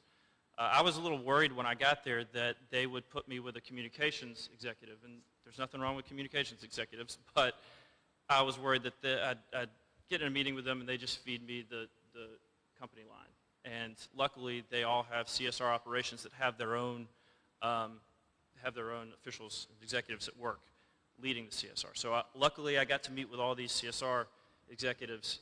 And the first one I met with was Intel. Some things that Intel are doing across China is they have a Intel, what you call Intel Teach program. And they take women teachers from across rural China and bring them to teachers and administrators, so principals as well, and bring them to Shanghai and Beijing for a pretty intensive training session, about a month-long training course. They also do Intel Teach in America as well. So they teach them, and then they return back to their communities and they set up schools. In addition to the training of the teachers, Intel also provides aid to help construct schools. So they're investing millions, hundreds of millions of dollars actually, in some of these programs. So the Intel Teach program trains teachers and administrators specifically. The Intel Learn program actually helps put up IT facilities across rural China. And they have after-school programs where they bring in children and teach them how to use the internet, use computers, and train them in technology. These have both been very, very successful over the past 4 or 5 years, and something that in China you have to have government buy-in to do anything, so the government is a partner, a key partner in this effort. And they've also taken the training model that was developed by Intel, and they're actually trying to expand that into a national pilot program that's going to expand this training program across the nation. Coca-Cola was the next company that I profiled, and they helped, their main initiative was Project Hope, and GE actually did Project Hope as well, and that was training of teachers additionally, and the construction of schools across rural China. Now Coca-Cola, their program that kind of differentiated them from the others that I profiled was an HIV/AIDS awareness initiative. As we all know, HIV and AIDS is a growing epidemic across China right now. It's a major problem. So they undertook a drastic campaign to raise awareness and education across China. Migrant workers, and I brought one of the tools that they use with me here, in addition to TV ads, educational outreach materials, posters around towns, in medical clinics, things like this. But they also, if you go around China, you see the construction workers when they're not on their duty, which construction in China is going around the clock, 24 hours a day. But when they're not working, they're sitting around, they're playing cards all the time, all over the streets, wherever you go. And so what Coca-Cola did was they produced this deck of cards that every one of the cards has a educational message about AIDS, HIV awareness, and education and health. And you feel free to take a look at these when we're finished. They have some, Tina can translate some of them for us, but they have pictures on them as well that kind of give you the idea of what they're trying to do. And that's been successful as well. It's reached over 90 million people so far, and it's also something that they've partnered with the Ministry of Health to expand the program and keep it going. GE also has educational initiatives in Project Hope. GE was actually the recipient of the AmCham, American Chamber of Commerce in Shanghai's award for 2007 CSR work. So that means they went above and beyond the duty. And from everything I learned, they're on the forefront of CSR. In addition to environmental awareness programs, they've also instituted these educational and Project Hope programs. Dow Chemical, and I look specifically at what Dow Chemical is doing with the environment, because chemical companies are one of the unfortunate main causes of environmental degradation. Well, Dow Chemical has partnered with the Department of the Ministry of Environmental Protection in China, and they've launched 2 major programs where they're actually bringing Chinese factory, the manager of the factory, to America to train them on how you dispose of, how you deal with the hazardous byproducts of their processes. So, and that's also, like I said, these programs, these companies have been very successful in a short amount of time with their programs. Then the last organization that I profiled was the World Wildlife Fund. And like I said, I wanted to get an NGO perspective. And after the Chinese markets opened back up in 1978, when Deng Xiaoping took over, World Wildlife Fund was the first international NGO invited by the Chinese government in '79 to come to China and start work. Their primary work there is, I'm sure you've all seen their logo, which is the panda bear. Their primary work at the beginning was preservation of panda and their habitat. Well, they've moved on to a lot more work, and now they're focusing on the Yangtze River program. And the Yangtze River has been devastated by putting up of dams, and lots of communities have been dislocated, and their water source has been dislocated because of these dams that have gone up along the Yangtze. So the Yangtze has actually has been reconnected through the efforts of WWF and their corporate partners. So this is something that the Chinese government is also going to try to expand. So as these, in China, if you want to get anything done, you're going to go through the central government, and you have to have local government buy-in too. So all these companies realize that, and the key partner in a lot of these projects has been the Chinese government, in addition to international NGOs that have been brought in. Most of the NGOs you'll see functioning, the NGO sector in China is relatively in its infancy, and most of the NGOs you'll see will be focused on education and environment. The lessons, and I worked in nonprofit in Washington, D.C. prior to coming back to school, and the lessons that I wouldn't say I learned them, but it was reinforced. And that's that you have to have private sector involvement for a lot of these projects, development projects, to succeed. Especially in the States now, when you see federal budgets and state budgets that are shrinking by the year, and they're very severely constrained in some places. If you don't have a public-private partnership, it's going to be really hard to leverage resources and leverage expertise and get things done. So there is a role for the private sector to play moving forward in a lot of our development efforts, both here at home and abroad. And then another lesson that I learned, I would say in closing, is that the Great Wall of China is far and away the most amazing thing I've ever seen in my life. There are no other words to describe it. I climbed all the way up, and incidentally, I didn't know this. I got a driver in Beijing. I had meetings with Dow Chemical and Coca-Cola. They were both located in Beijing. And I got a driver to take me on Saturday all around Beijing to the Olympic sites and then to the Great Wall. And we pulled up to Mutianyu, which is not the main tourist spot, because I told him I didn't want to go to the main tourist spot. So I walk up to the ticket booth at Mutianyu, and sure enough, there's a picture of President Clinton. And that was the exact spot that he had visited in 1998 when he had gone to China and traveled to the Great Wall. President Clinton took the cable car up to the top. I said, no, I'm climbing. And so I climbed all the way up to the top. And when you get to the top, it's really, it's awe-inspiring to think what must have gone into the construction of this just massive, massive wall. It's really tough to describe. And if you don't go on a project to China, which I would highly encourage you look into any opportunities you have, sometime in your life, go to the Great Wall of China. Because you will not, and just go to China and visit it, because it's an amazing, fascinating country. It's a historically rich, culturally rich country with thousands and thousands of years of history, and I learned something new every day, and it was an amazing experience. So thank you. My name is James Szenher. I was in Mamfe as well, Mamfe, Cameroon, where Chance told you all about his experience working with the radio station. I also was brought there by United Action for Children, and the original purpose of my stay there, I was going to be working with Hope Rising, which is it's an association of people living with HIV and AIDS. It serves the whole division, Manu division, of which Mamfe is a part of. And I was supposed to be writing a profile for them that would go on a website, and somebody was supposed to be there on site to assist me in actually making the website. Well, when I got there, I found that person wasn't there.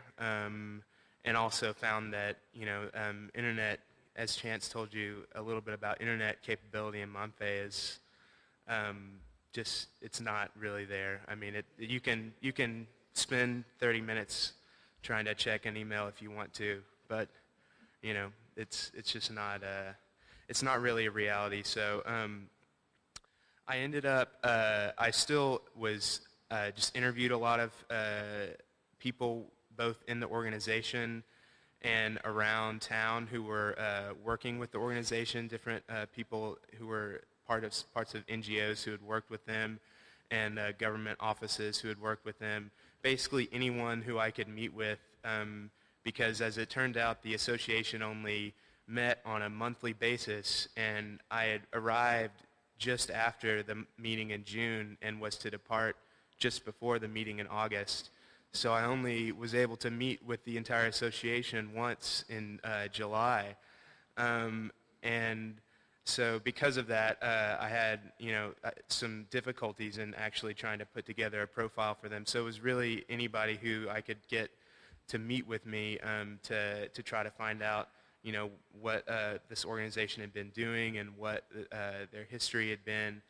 And I ended up getting a pretty decent picture, all things considered. I had a lot of trouble just meeting with the president of the organization. He seemed to be in the capital for most of the time that I was there, which is some 15 hours away. And so just actually getting to work with this organization in the same way that most of everybody else got to work with the organizations that they worked with, it didn't really happen for me. But despite all that, I feel like what I left behind, what I ended up leaving behind was talking to the different places around town that had worked with this organization in the past and that I thought could work with them in the future. I tried to leave behind recommendations both for Hope Rising and for these other organizations to try to tell them that if they really wanted to get this association, Hope Rising, off the ground, then they needed to collaborate more together. And that's definitely one of the main things that we're taught at the Clinton School is an emphasis on collaboration. And it seemed to me that just because things were going so slowly that the best way to really try to move things forward was to get more of these people around town to start working together more. It really is, you can't, there's no reference point for our culture to describe like how truly slow things move. Chance mentioned, he had to go around all day to 20 different places or whatever to get, a photocopy made and signed by the right people and all these things in order to get, somebody to come for a meeting. And it's just, you really, there's no way that you can know until you experience it. And I think in terms of the actual deliverables, I still am planning, I'm going to try to finish, put the information that I got on a website for this, for the association, and hope that I'll send them the link and hope that someday that it can, somebody will be there to help develop it. But more than anything else, I think I had to take this as just a learning experience. And I think what I picked up on more than anything else is just feeling the frustrations that, you have to feel to get anything done on a daily basis. And realizing that this is what everyone here feels every day, and they don't get to leave after 2.5 months like I do. So, I really don't even get to feel it all the way like they do. But, just understanding what poverty means on lots of different levels. And in Mompe, it's not so much, there's food in relative abundance, and I didn't really see anybody, really starving or in any kind of really dire medical conditions or anything like that. But it really affects you. It has more of, I think it's more of a mental effect, and just how people have to, face this just huge block in your face and on your back, and whatever you try to do. and that there's no, your government is not doing its job. Your government officials are largely, many of them are not performing their duties, and they're definitely not, there's no way to hold them accountable to the people, because there's only, that have the same government in place for such a long time, and it's really hard just to have any hope to move forward when you don't see any real way forward. And just getting to feel that, I feel like it really changes your perspective on how you go about doing things here, because you know that we do have opportunities and we do have resources and we do have all these other things that other countries and people in other countries just really don't have access to.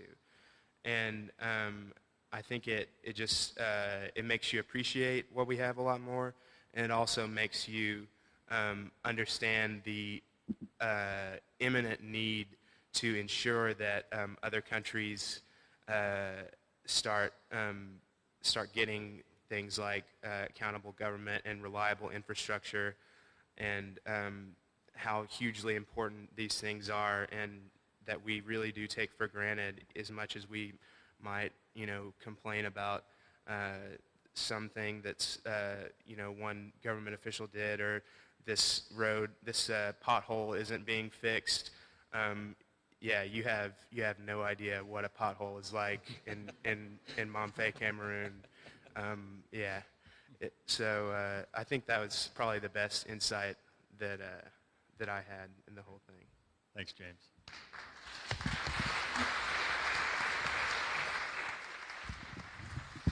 Forgot to share my gift with you all, and it's iconic. Like JD brought a boomerang back, brought a dragon back from China, so this is for the Clinton School. All right, and are there questions? Bob has the microphone.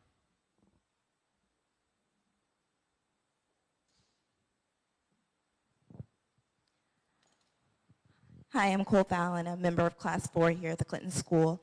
My question is for Marquita.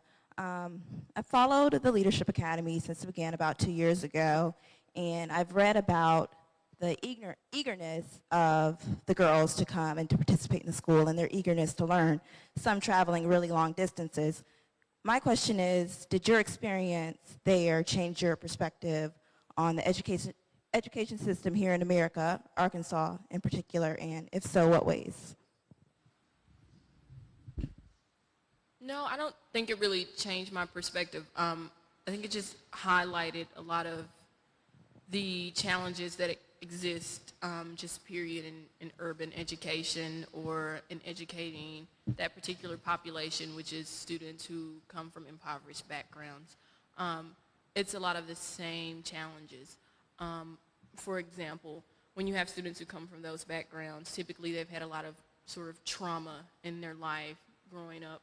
And so in the States, most of the public schools now have mental health counselors, social workers in the schools who provide these services. This is new in South Africa. And so dealing with those challenges, not really knowing how do you deal with that. Well, so maybe it did change my perspective a bit.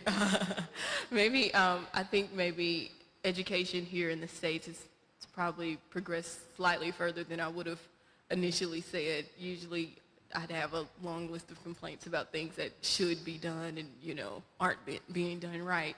But then in comparison, I can see that the States has made a lot of progress in some ways, definitely. But I think a bigger difference from South Africa to the States is that I think that there's a bigger emphasis on taking care of the whole family, at least at the academy. You can't take children from their home, bring them to this, nice school, give them a great education, send them off to college, but ignore their family or family members who are dying of AIDS, bring them to the school and not give them health care.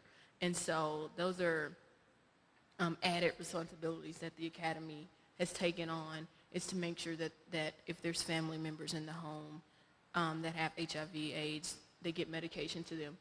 When all the students come, they get full coverage, health care, things like that. So just slight differences. Todd Moore, Class 4, no rhyme intended. My question is for the panel. We had the alumni from previous class come and talk to us a little bit about how their international project affected their thoughts on their career goals and how a lot of them have come into the project or the program not knowing what the impact of the MPS would have on them, and then the international project then kind of giving them a kind of a guiding light. Can you talk about how your project, your experience this summer has impacted your thoughts on your career path? Why don't we start, Penelope? Well, in my case, I knew there were cultural differences. I'm a product of it, you know, being both American and French. But I realized that I could really do something about it. And I did it here locally, but I have now decided that this is the career path I'm going to take. And so I will try to raise awareness. I will try to, like Tim said, you know, if we don't have the money for the corporation, then we're not going to move as fast as we can. And if I can explain to people how to work together, then we have a better chance to put projects together. Does that make sense? So for me, really, it was ingrained in me to work on those cultural differences. It was important for me and my family to do it. Now what's important to me is to share it with the community I'm living in. And so yes, that will be my career path. I believe so. I think my experiences in South Africa just kind of reinforced my career interests. Interested in urban education, interested in providing educational opportunities for those students who have the least access to decent education. I'm interested in leadership development, mental health. Hopefully by the time I finish my capstone, I'll narrow that all down into into one actual career path. But yeah, it definitely just reinforced my interest in those things, and just seeing the impact that a school like the Academy, not even a school, but an organization that can provide these opportunities, because when you think about it, there's millions of girls globally, millions of children globally who have leadership potential, who are just very unique and intelligent. But if there's no one out there looking for these kids, or if there's no one out there providing the opportunity, then they never have the chance to excel and just really, really reach their, you know, maximum potential. And so it definitely just reinforced my interest in trying to be one of the people who can go out and find those students and can connect them with those types of opportunities. And because of my own personal background too, just having the opportunity to be introduced to certain opportunities that I wouldn't have had if there wasn't people, organizations that allowed me those chances. Broadly speaking, it reinforced my notion of the necessity for collaboration. I think that now more than any other time in our history, we live in an interdependent world. And for anything positive, any progress to be made, not only are we going to have to be working together, you know, among corporations or NGOs or politicians and lawmakers, nations are going to have to work together. And there's lessons that I learned in China that we could use here, and there's things that we do here that they could use in China. Specifically speaking, for my career, I'm getting a law degree also, so I'm doing the joint program. And looking at their legal apparatus, their legal system in China, it's decades behind ours. I mean, one example is IP, intellectual property. So seeing their legal system and seeing the room for growth, I guess you could put it, in their legal system, I may look a little more at international law now, if it's a possibility, because I would love to go back to Beijing and go back to China and maybe live in Beijing and work there. I think more than anything else, for me, just gave me an idea. Just seeing how disempowered people were in Monfey made me even more so want to be sure that what I want the focus of my career to be is to continue to empower individuals and to make sure that especially because we have more means and resources to do so here, to ensure that people have a voice, ensure that those who are in power, either in government or by whatever means, hear the voice of those who need to be heard, and to ensure that that no one gets left out. Yeah. Hey, I'm Tina from class 3. I'd like to take this opportunity to thank Tim. Thank you very much for your presentation. I love all your talk about China. And one quick question. Did you experience any language barrier when you in Shanghai and Beijing, and how you solved them? Any language barrier? Okay. Let me try this one with you.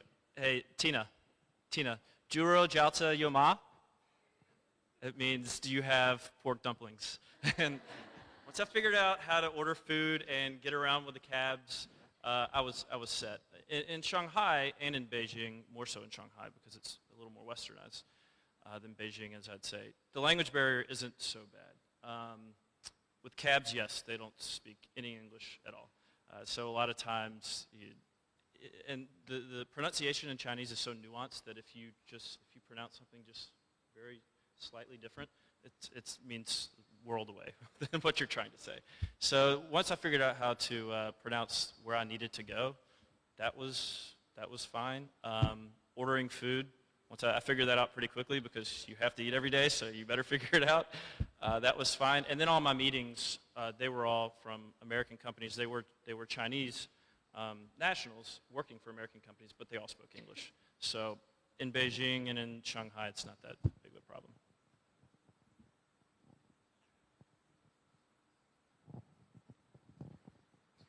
I'm called Tez Rajamwa. I'm a member of Class 4, Clinton School.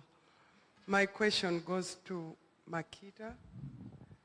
Yeah, one of the challenges affecting African countries is the retention of girls in schools. I don't know whether you noticed any dropout at the academy among girls. Thank you. School dropout. Dropout. Yes. Did you notice any dropout at the academy? Because that is one of our major challenges in Africa. Right. I don't think they're really at the point yet of having to really deal with that right now. There's 7 girls are in grades 7 through 9, and so each year they bring in new 7th graders. And so they, when I left, they had just gotten a new head of the academy, and she was interested in starting to implement more policies such as academic probation, things like that. And so they haven't quite gotten to that point. I think right now it's sort of a little more relaxed in the sense that they need to perfect the actual school and the curriculum before you can kind of start to dismiss people for not performing well. I do think it's a challenge, though, that they'll have to deal with. I definitely think so, because just the pressure of being away from home and being held to such high academic standards, it's really tough on a lot of the girls at the academy. And so I do think at some point they'll begin to have to deal with the issue of girls wanting to drop out and how to handle that. But right now, no, they aren't having to really deal with that. Let's do 2 more quick questions. Thank you. My name is Martha, and I'm from Class 10. Is Class 10 there? It's next door from Heifer International. My question is to Ms. Little. How much is the academy integrated into the local school system? If not, do you foresee any challenge in the system as well as for the students when they graduate out of that? Thank you. They have I can't remember the complete name, but I think it's the Association of Independent Schools. And it's an association of like all the private schools in South Africa. And so right now they aren't very integrated with it, but a lot of it is just because of leadership changes at the school. And so I know the current deputy director, who was the acting head of the academy, was looking into, they've now become more involved with them. But one of the challenges is that they're not very well integrated with a lot of the rural schools. And so these are the schools where they're actually recruiting students from. And so it's really hard to recruit the students. Like one of the challenges when I was sort of helping with the recruitment is that, the girls take a test to get into the school, but the curriculum at their school may not be sort of in line with the curriculum, at the academy. And so you can get a group of 10 sixth graders, but their sixth grade math would all be at a different stage or point.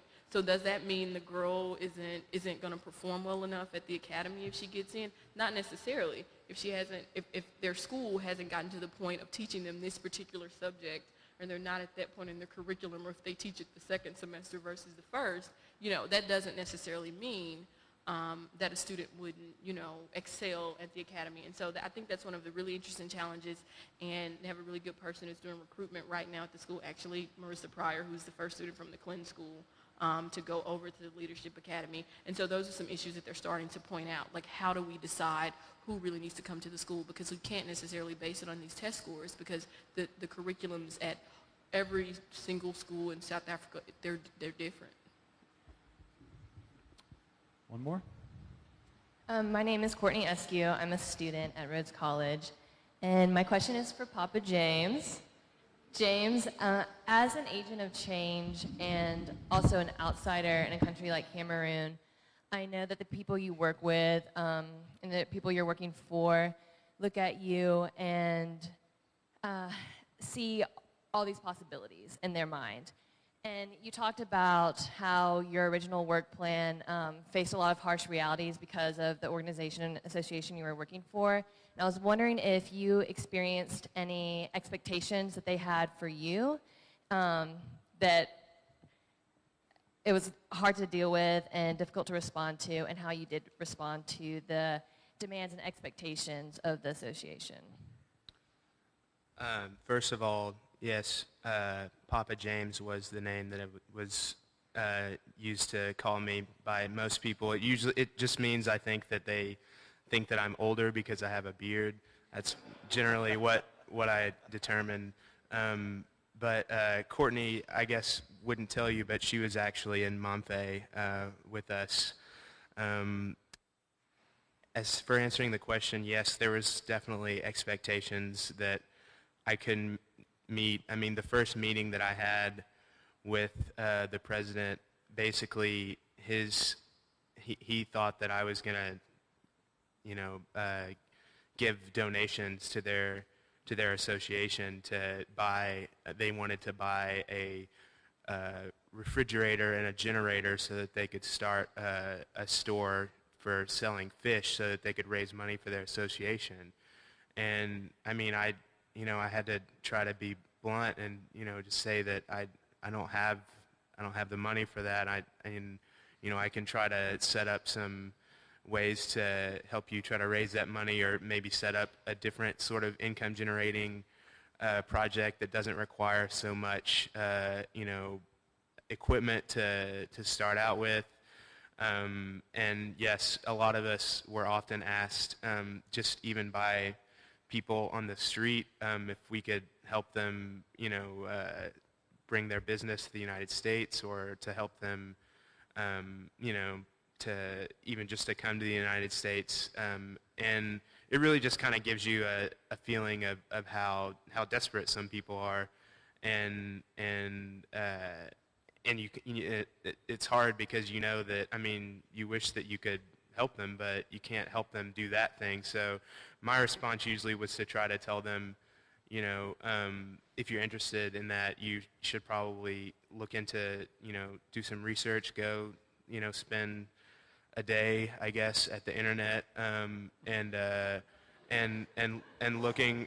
I mean, because you don't you want to try to help people to see that they need to do things, for themselves, rather than just giving, be like, oh, well, I can't give you a fridge, but here's, 5, francs or whatever. It's I mean, obviously that's not sustainable, and that doesn't do any good. So it is hard to try to navigate that and to try to figure out, what you can do for individuals, especially when you're only there for a short time and really, you stand out in a crowd and everybody knows what everybody sees in you is opportunity. And so everybody's coming straight to you asking for, hey, can you help me? Can you help me do this? And but I feel like we tried to handle that as best we could, and we tried to, emphasize in our responses to situations like that, convincing people that they could do something for themselves, and there was a step that they could take that didn't involve, asking somebody to give them what they needed. But I don't know if other people might have had some experience with that too, so I'll divert that to other people if anyone else wants to. Any quick responses? Expectations. What was the question again? Expectations because people see you as Yeah. a source of opportunity. A lot of times in China, and I wasn't, like I said, I was in an urban area, so I wasn't in these rural, remote places as my classmates and colleagues were. But when they hear your Megwaran, Megwa is America, they hear your Megwaran, you must be very wealthy, you must have a lot of money. I'm like, no, I'm just a student. But that's, they say, they expect you to be incredibly wealthy, I think was one of the things, and I guess you got that too. Thank you. Okay, go ahead. Just gonna I'm say, sorry. no, it was I thought you shook it off. Okay. It was a similar issue for me. It's an extra body, and we have a million things we want to get done. And so here are your main projects, but we also want you to be here on the weekend, and then we also want you to be here on Sunday, and then Monday, Saturday, blah, blah, blah. And so it just became confusing at some point because I was there so often, I kind of forgot what day of the week it was. But yeah, it's the same thing. I mean, it's an extra person who's there, and it's someone who they know is going to work hard, and so you just have to find a balance, not try and fix everything, not try and do everything, and politely say, I'm sorry, I can't, every now and then. Well, I didn't really have to face that kind of problem. Now, there was an expectation of, and I saw it from the top management, is what is the answer? What do I do? I'm like, well, guys, I'm giving you the tools to do something, but I cannot do it for you. And so I try to give them, series of presentation, and hopefully they will give it to their, management team and do it. Because if they don't raise awareness and if they don't try to work better together, then I guess I wasted my time. Namaste. Namaste. That's how they say it in Nepal. They don't say namaste, they say namaste. And I also want to say Deri Deri Dhanyabad to Joe Ballard and my deans and my faculty and the school here for letting me have such a great experience this summer. Deri Deri Dhanyabad is many, many thanks. In Nepali. I worked with READ Nepal, and READ is just like read a book, and it stands for Rural Education and Development. And they are part of READ Global, who's an international non-government organization or NGO based in Incline Village, Nevada. They're relocating to Washington, D.C. And I was based in Kathmandu, Nepal.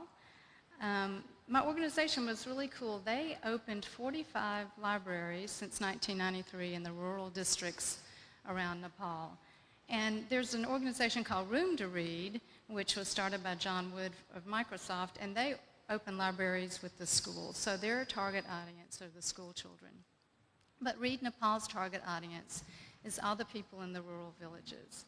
And it's really important because, for example, in Nepal, the literacy rate for women in the rural areas, which is 80% of the people in Nepal, is about 25%, so a very low literacy rate. And it's not just a reading literacy rate, it's literacy in terms of human rights, gender issues, economic development, financial literacy. So what the READ libraries do is community development. They They established women's cooperatives and other things. So I guess the best example is to talk about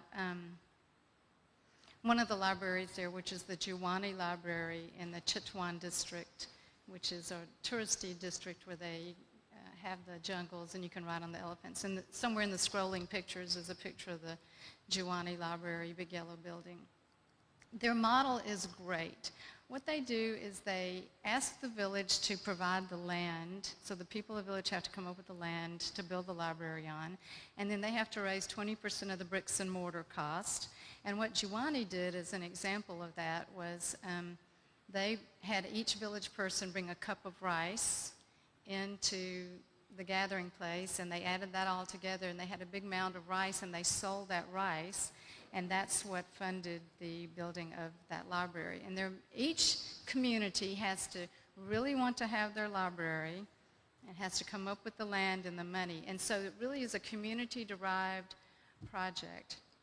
The libraries, once they're built, are really beacons of hope. These are villages that are small, and these may be 3 or 4 story brick buildings there. And they also have to come up with a business plan to keep their library open and sustained. So for example, in some communities that might be a furniture factory, a health clinic. They might rent out the storefronts in the bottom of the library, and that rent pays the librarian's salary. So they do things like that. They have to sustain themselves over time. So it really is community-derived and community development. It helps the people in those communities have hope and a voice. And I also want to focus on the women, because in Nepal, in the rural areas, most of the women do the domestic work and take care of the animals and stay in the home. And they never before had a place to go to gather and meet. So these libraries are a place for them to do that. Some of the programs they have in the libraries are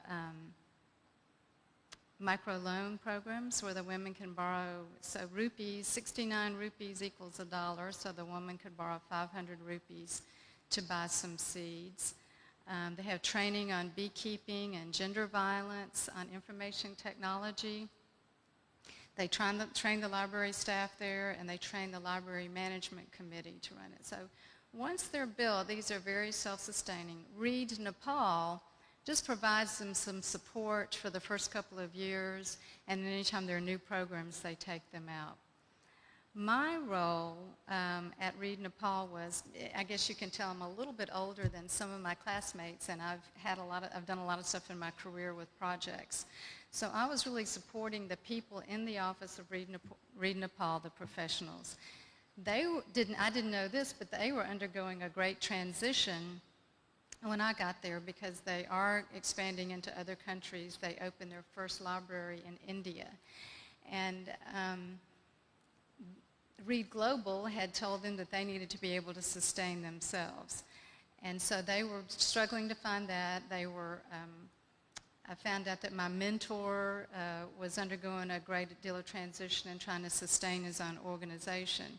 I had gone there to just like everybody else, you go with one idea and you end up doing something else, and that's the great part of it. But I went to study the handicraft industry there, and in the villages where they have libraries, where are there women's handicraft cooperatives, and could we hook them up to the libraries and information technology? But when I arrived, the office was so busy doing so many other things. They wanted me to write their annual report and to go after other proposals to help them be sustainable. And as it turns out, the thing that they needed the most to help them sustain was a monitoring and evaluation plan. And that sounds terribly boring, but what that means is they were producing all these reports saying we have 45 libraries and we have 500 people a day coming into the libraries, and we have 43 women's cooperatives at the Giattina libraries, but they couldn't say whether that was really making a difference in educational or social or economic development. So they were already doing a great job of collecting their data. I just helped them look at their strategic plan and what they said they were going to do, and look at the data they were already collecting and put that together for them. So really it was the relationships. I really didn't do that much for them that was important. It was all the other little things every day that I helped them with editing. And it was the relationships that are ongoing that we developed that were really important. I want to talk a little bit about the context of Nepal at the time. If you heard Molly talk earlier, it was a country in great transition. They got rid of their monarchy and they're building their government. There's not much government there. Working in Kathmandu is working in the capital city of one of the world's poorest countries. So that's a real interesting juxtaposition of being in an urban area and working in professionals in a professional NGO office, but having a lot of things not available. So that country runs on strikes because the government's not working. So there are transportation strikes, petrol strikes, trash pickup strikes, school strikes. The newly elected vice president took his oath in Hindi rather than Nepali and offended every citizen there. So the city of Kathmandu shut down for a day. That happened 3 times. But he apologized later, so that's better. Every morning I got up. I lived in a guest house with a family and with Carly and Molly when she was in town. And we were lucky. We had showers. But during the transportation strikes, I walked in an urban area, though, an hour and 15 minutes to and from work every day. So that was very good for me, but it was challenging. I carried my laptop, but guess what? I had a laptop. And on the days when there weren't a transportation strike, I would take a taxi to work for about 130 rupees, which is about $2, but at least I can afford to do that. The people that I worked with in the middle class can't afford to do that there. I think the thing that struck me the most was I went out in the villages to the libraries on a trip, but mainly I worked with people like you and I. And in Nepal, people like you and I have college degrees and they have master's degrees or maybe 1 or 2, and they work a job and their husband might work a job, but they can't afford to go to the movies and they can't afford to go out to eat. And they'll never own a home and they'll never own a car and they may or may not own a motorbike, and if they make the decision to get a gallon of petrol, they have to make another decision about something else they're not going to be able to afford to buy. Everyone loves, loves, loves, loves, loves America in Nepal. It's very nice to be in a country where that was still true. I was a rock star. Everyone on the street, everyone wanted to talk to me. Everyone was nice and wonderful. The Nepali people come up and help you do everything and help you find your way. And I found that the people that have the least in the world materially to give have the most of their heart and their time to give. And what a nice reminder that was. I'm going back to do, we don't know yet whether it's the capstone or an independent study, who cares about that, but as soon as I can get back over there, I am going to go, since I wasn't able to pursue my dream of studying the handicraft business, to do that. And I have a little bit of a background in anthropology, so I'm going to study women's handicraft cooperatives and do they really empower women and make a difference in their lives. And I'm also going to study material culture and do the handicraft cooperatives help preserve material culture in that country, or do they exploit it? Lessons learned. The world's greatest luxury is clean and safe drinking water. We did not have that. 40% of the world does not have that. Out in the rural villages, they don't. So people like you and I, we drink bottled water in Nepal to get along. Can't brush your teeth with it. I learned that there's always time for chia, which is the Nepali word for tea. And if in your life you don't have time to sit and have tea with someone, something's wrong with your life. And there's always time to talk and learn with people in Nepal. The third lesson was I learned that it's the tension between what you expected you were going to do and what you do that has the greatest lessons and the most fun when you get to the country. You got to flow with the river, however the river is flowing. I learned, number 4, that it's not the product that I produced for the organization, but the relationships I developed with them, the learning that we shared every day, and the learning that will go on. And the 5th one was never give up on your hopes and dreams. The people of Nepal don't do that. They still educate their children. They go after degrees. They send their children abroad to school, and they go for training when they're professionals, even though there's very little hope of ever having much more than they have today. And I've learned not to give up on my dream of studying the handicraft business there. So my gift to the Clinton School is from the Women's Skills Development Project in Pokhara. Nepal, which is a village about an hour, no, it's more than that. Molly, how many hours away is Pokhara? 4 hours away? Yeah. So these women who've never been able to make a lot of money learned how to loom this fabric and produce the purses, and they have a nice line of it. And so this is one of the organizations I'm going to be looking at. And the guy that owned my laundromat, which we walked up narrow, steep stairs carrying our laundry to do, his name is Krishna, and he works with a women's cooperative in his village of Manakamana. They make these felt products. So they take wool felt and they hand dye it, tie dye it, and so I'm going to work to get their markets back, open up markets for them in the U.S. and study the handicraft industry there. And I'm going back just as soon as I can figure out how to do that. Thank you.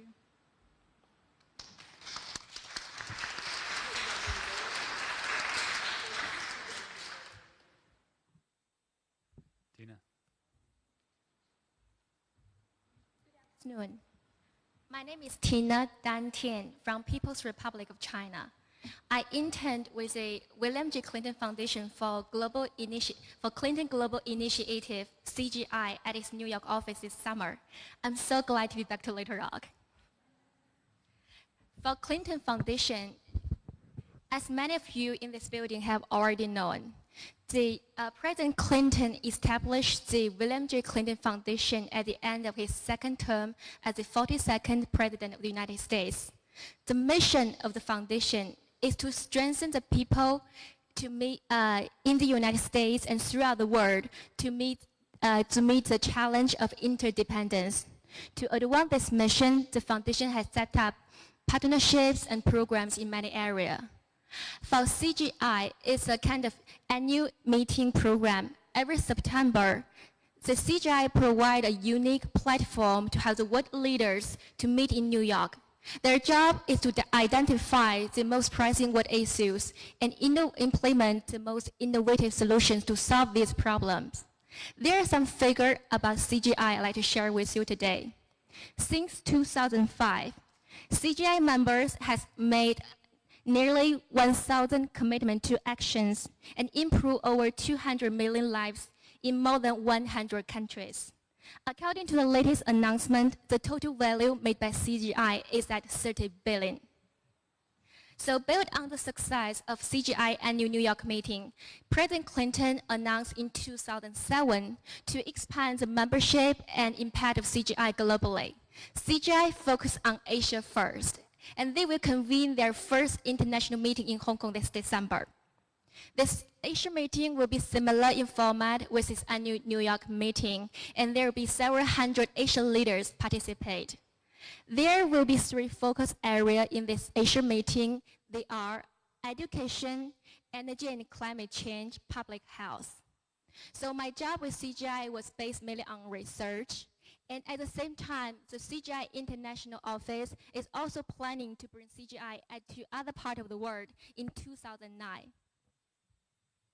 And at the same time, possibly, just for your information, maybe in Latin American. But at the same time, we also try our best to maintain and continue the work of Asian members. We want to guarantee the delivery of all their commitment to actions. And in the office, I also tutored with a high school intern to help her adapt into the working environment. For the lessons I learned this summer, I think I've been fortunately to be able to witness and experience with one of the fastest growing nonprofit in the world this summer. I'd like to quote from a book about my lessons, and thanks Tian for using that book for the professionalism for public service. The book's name is called Forces for Good. And the quotation here is, "The greatness is about working with and through others, as counterintuitive as that might seem. It's about leveraging every sector of society to become a force for good." I came from a private sector, and my interest in public service is to bring all the advanced skills and knowledge from business into the public sector. As many of you might not be able to know, in Asia and in China and many other Asian countries, Philanthropy is emerging but underdeveloped industry. Many people want to invest in this industry, but at the same time, many of the nonprofits are facing problems on how to survive or development. Some of the organizations, they are overly rely on donation and lack of resource in fundraising, which will in turn limit their operation. For others, even though they have really good resource, they couldn't be managed well enough to its maximum capacity. So by working with CGI and the foundation, they have done a really good job in leveraging resources across sectors. The CGI has been successful in partnership with the government, nonprofit, and others, and also the same for the foundation.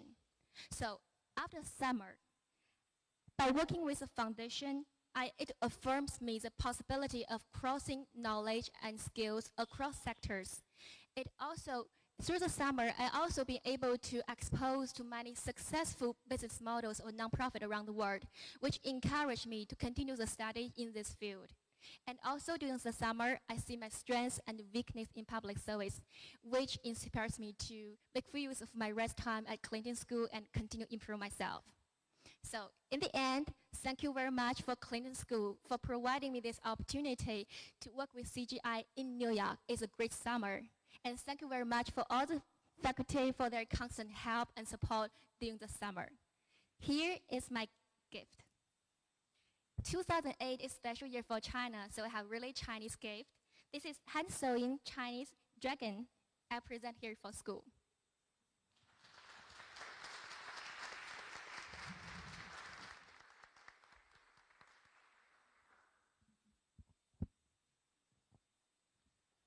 I don't know how you're going to follow that, Sanford. I don't know either. It's going to be tough. So I've got to basically sum up 10 weeks into That's right. 5 to 7 minutes. All right, let's do it. All right. Good afternoon, everybody. My name is Sanford Johnson. From Helena, Arkansas, originally from Mississippi, and I was very excited about my IPSP project. I guess that's a little redundant, sorry. I was excited about my project this summer. I was working for the South African Education and Environment Project in Cape Town, South Africa. SAEP's purpose is to provide academic improvement for students in some of the townships on the outskirts of Cape Town. They would do this through academic support, environmental awareness projects, as well as leadership development. Now, when I got there, my project went through several changes. I got there thinking that I was going to help them get a Teach South Africa core inside Cape Town. Teach South Africa is actually an offshoot of Teach for America. There you are, Allie. I was a Teach for America core member before I got to the Clinton School. And they already have a core right outside of Johannesburg in the Gauteng province. So they were trying to attract TSA to come to Cape Town. So I thought that I was going to come in and work on that. As soon as I got to Cape Town, I wound up working on a proposal to expand their gap year program.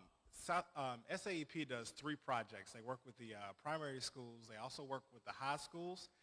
They do tutorial programs and art projects in some of the high schools in the townships.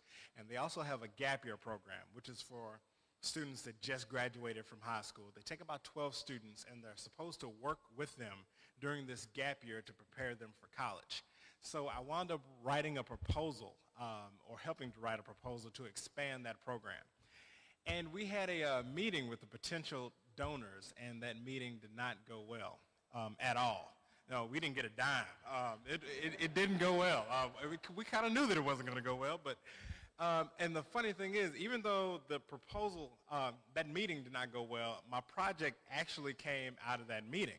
Because when they saw the gap year program, one of the representatives from this organization said, there is no way that you can prepare students for college from the townships in 1 year. It just cannot be done. Well, Norton Tennille, who is the executive director of SAEP, and I'm going completely off this page now, so Norton Tennille said, yes, we can do this in a year. And he gave, a few stories about one student that went through the gap year program and went to college, and another student, but there was no proof. There was no hard data that showed that the program was working. So that's where my project started. All the students, all the grade 12 students in South Africa have to take the matric exam. And that's how they get their high school diploma, or what they like to call the National Senior Certificate. You have to pass this test. This test not only determines whether or not you'll graduate from high school, it also determines whether or not you'll go to college, or what you can actually major in once you get into college, if you get into college.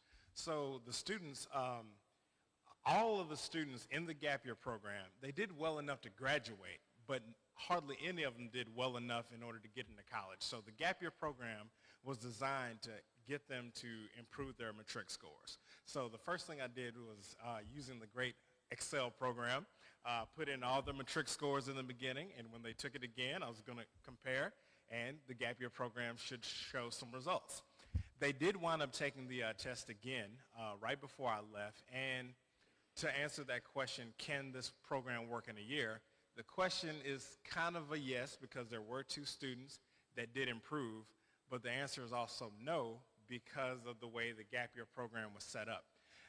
Students got into the gap year program wanting to take certain majors and go to certain colleges without any real idea of the academic requirements that they needed in order to get into these schools. So there were no goals set up for the students. We basically had a hodgepodge of different courses that they were taking, and they weren't really related to what they needed. So that was another starting point.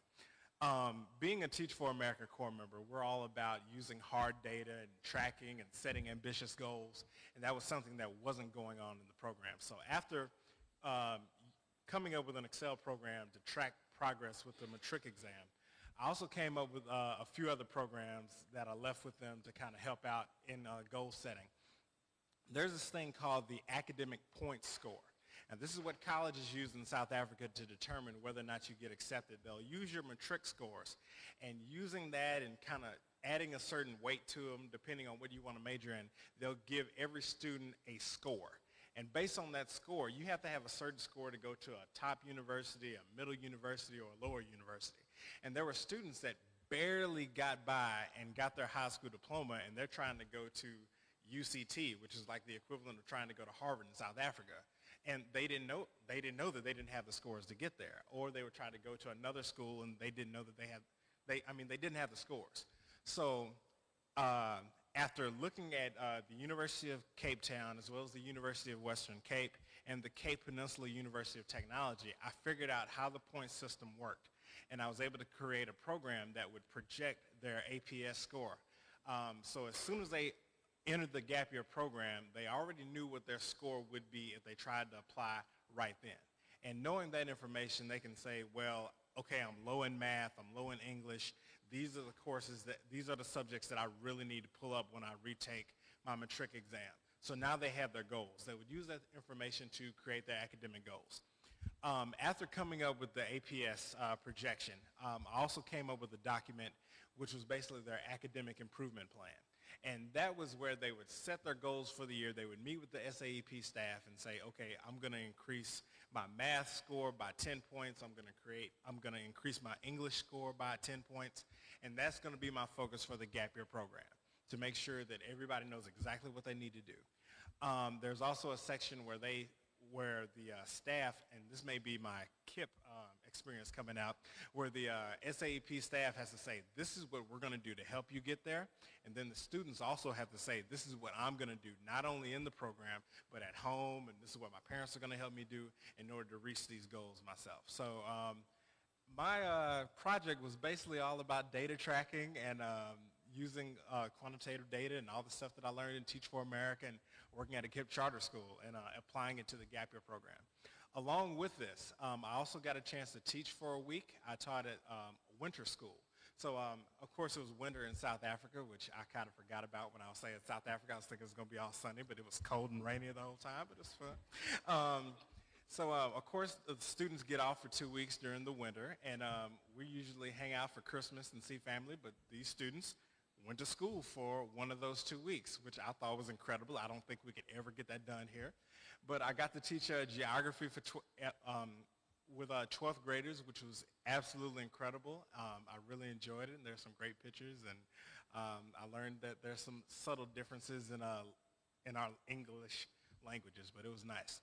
The lesson that I really take from all of this, because I'm very interested in education policy, is the fact that when you have a education system that was designed to produce cheap labor, it's very difficult to turn that into a system that produces doctors, lawyers, and business people. This is the same problem that we're dealing with in the Mississippi Delta, and it was very, I learned a lot dealing with that same problem in South Africa, because the similarities between the townships of Cape Town and the Mississippi-Arkansas Delta, I mean, there are many, many similarities there. So I learned a lot that I'm going to carry with me. And I think that's about it. Thank you. Great.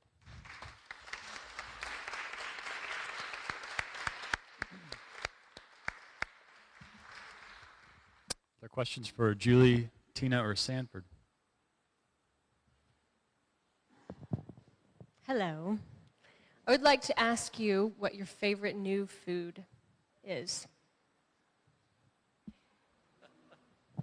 Momos. Momos are the closest that we have here are pot stickers from Chinese food. So these are noodles stuffed with, well, everything from buffalo, because they have the I don't call it sacred cow there, the taboo cow. They don't eat cow, but they do eat water buffalo. So there are buff momos, chicken momos, and vegetables, chopped vegetable momos. So they're a noodle folded over and pressed and then steamed and served with spicy. The second close is paneer, which is this cool cheese that Molly and I love. It's sort of a blend between cottage cheese and tofu. And Molly's doing this. So, yeah. Molly and I will tell you that this in Nepali means yes and okay. We had to get used to that. For me, back to New York, no, not back, just go to New York. I was exposed to Chinese food all summer, real good Chinese food. I do a lot of instant noodles by myself, instant dumplings, all in Chinese style. But for the great food I enjoy, I think it's New York hot dog. When I hang around in Central Park, that is the best thing I can get from there. I don't necessarily have a favorite. I think it'd be a tie between springbok, ostrich, kudu, and crocodile. All four were equally delicious. It's kind of like children. I love them equally. They were great. I enjoyed telling my mother about them. It was great. The coolest thing, and I have to tell this story, was that there's this place in one of the townships in Guguletu called Mazzoli's Meats. And if anybody saw my blog post, you probably saw this magical place. It was the most incredible thing I'd ever seen in my entire life. So you go inside, and they have, it looks like the meat department at any supermarket. And you tell them how much meat you want. They just take all this raw meat and they put it on a tray. So you got this tray, this huge amount of raw meat on it. You pay for it, and you go to the back, and they have all these braais or grills set up. And you give them this tray with a little cup of sauce, and they cook it all for you. And then they put it all right back on that tray. I mean, you probably couldn't do that in Arkansas, but it's fine. It's South Africa. It's okay. So you have this big tray of now grilled meat. You have chicken, you have pork, you have lamb, you've got all these different things. And then you take the tray back to your table, and that's it. And you bring a loaf of bread, you bring some drinks with you, and we're just picking sausage and pork and chicken off of this plate, and it was the most magical thing that I'm a big fan of barbecue, so I go to whole hog. In fact, I established the Little Rock Barbecue Club with another class 3 student, so this was a major experience. So it was good. Julie, I have a question for you. Hi, I'm back here. I wanted to ask you, you seem to have really thrived in your IPSP this summer, and I know you're going back to Nepal as soon as you possibly can.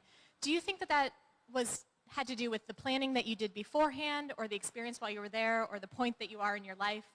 It's magical to see how much you thrived this summer, and I'm just curious at how you came to that realization with Nepal.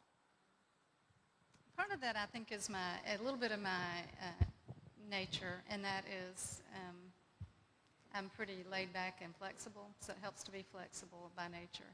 The other thing, my joke about Kathmandu is that it's a sensory overload experience from the minute you get there. And I talked a little bit about my day, but my day started at 5 a.m. with the Croosters rowing. I mean, I was in the middle of the downtown.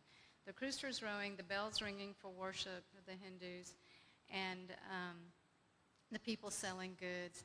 The smells were overwhelming. I talked about the garbage strikes. There were many days where we really had to walk over a pile of garbage when we were walking on the streets. There are dogs everywhere, but they're laid back. There are motorbikes everywhere honking. So you just kind of get in the flow of walking, and the motorbikes are going. The traffic's crazy. And Kathmandu is a city of about 1 million people. It is the capital of the nation, and I think there are 2 traffic lights. I didn't see any more than 2 in my walk.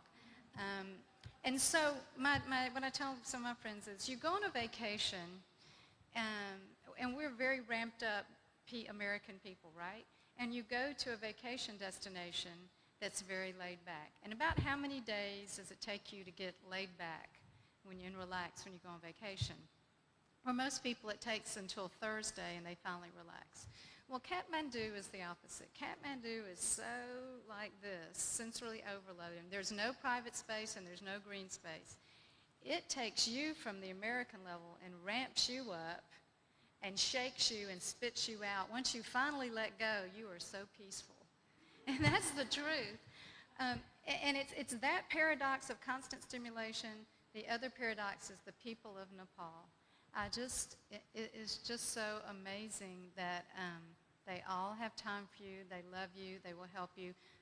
Carly and I took a walk to Molly's village and got lost. Every time we went out in the villages, we were lost. You don't even have to ask. 6 or 7 Nepali people come up to you and say, "May I help? Can I walk with you?" And they will walk for 2 hours with you to make sure you don't get lost. The other thing I say is that for a country emerging from 10 years of armed conflict and with a lot of little confrontations on the street going on all the time, I felt the safest in Kathmandu that I have since I was about 8 years old in my neighborhood, just because no one has a gun and rape is not part of the culture. So it's a very peaceful, chaotic, loud, noisy, but peaceful experience. It just worked for me, but mainly because I loved the people, and I miss them very much.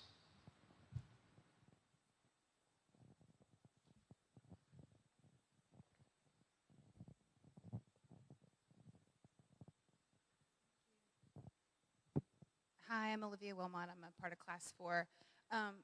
What I've heard a lot so far is that a lot of the international projects went awry. And I understand that it is a learning process and you don't necessarily complete the goals that you've set out. But at the school level, you are there for credit. So how do you go with the flow? How do you roll with it, but keep the balance of getting your credit? Great place to practice boundaries because everyone does like you and wants time with you. At my work, the same thing. They wanted me to do all these different things. I just had to have the client engagement conversation, initial one, Mike Hemphill, over and over and over and over again. And I would just keep reminding them that I was a student who had to complete a project for a grade. I was lucky in that most of the people I worked with were college grads or master's prepared, and they got that. But every day I had to say, okay, I can do that, but remember I have to get my project done. It was a constant every day until the day I left conversation that I was having with them. And to try to do it in a way that doesn't break, that you can honor your boundaries and doesn't break the relationships is the really fun work of it. The other thing is that the conversation was constantly explaining the difference between internships, research grad students, and grad students trying to complete a project. So you're going to have to educate them on what a Clinton School student is all about over and over again. For this point, I say Clinton School is really great in assisting all the students to learn whatever you want to learn. You can learn through the summer. The credit is not the purpose of Clinton School, it's really the experience. For me, I really need to thank Joe Ballard a lot. I supposed to go to Hong Kong during the first month of my IPSP, but it's 1 month before my departure. I booked the tickets, hotel arrangement, everything's done. But the project has been changed. I need to make my decision as soon as possible, and I end up in New York. And all the time, Joe is very patient. When I got to New York, I was really excited. I said, I'm a Clinton School student. I have 3 months. I can change the world with CGI. But that is thing to adjust my expectation. It's in the office environment. 3 months is really, really short time. You need to plan well on what you can do, what you need to do. I emailed Joe and said, oh, I was not in a township. I didn't do a good job this summer. I was so puzzled. And Joe is over there encouraged me and talk with me, give me advice through the whole procedure. So right now when I talk here, I do realize that it is great summer and I have achieved all my goal I can achieve during the summer. So don't forget about the credit. You'll be fine. Just enjoy the experience.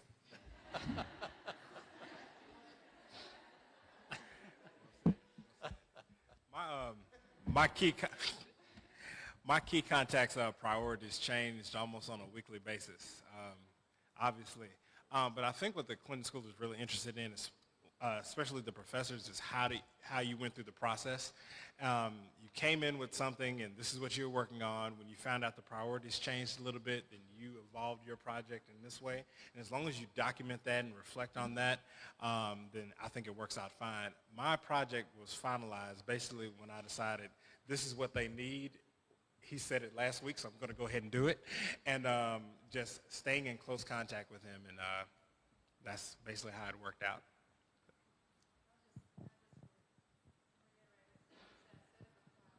I knew it, and it was very true. The way this project is set up for the students, you do not submit your product to the client as part of your paper. You write about your process, and that makes it such a valuable experience because it lifts away all that. I've got to do something, I've got to make something. It's all about your learning and it's your experience. So kind of just chill out about getting something done. 2 very serious questions. Tina, did you see the cowboy in the diaper in New York?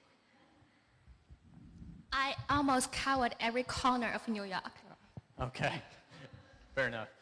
Sanford, being a big sports fan that you are, and this is more an extracurricular thing, what did you think of the local sports in South Africa? And, could you please tell me who was the victor of the Australia-South African rugby game? I don't know what you're talking about with that second question. I don't know. Well, you know, actually, I really did get into rugby. I thought it was kind of cool.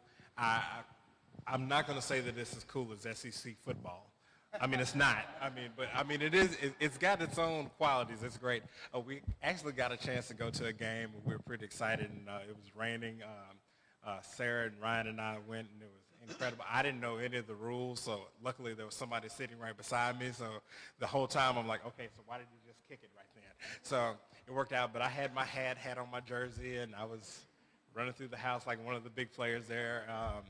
But I think the Springboks did lose that game. Sad about that. Cricket, if there are any cricket fans out here, I'm sorry, but cricket is probably the most boring game I've ever seen in my entire life. It looked like baseball practice, but, you know, hey, it was cool. Maybe I didn't stay long enough. So,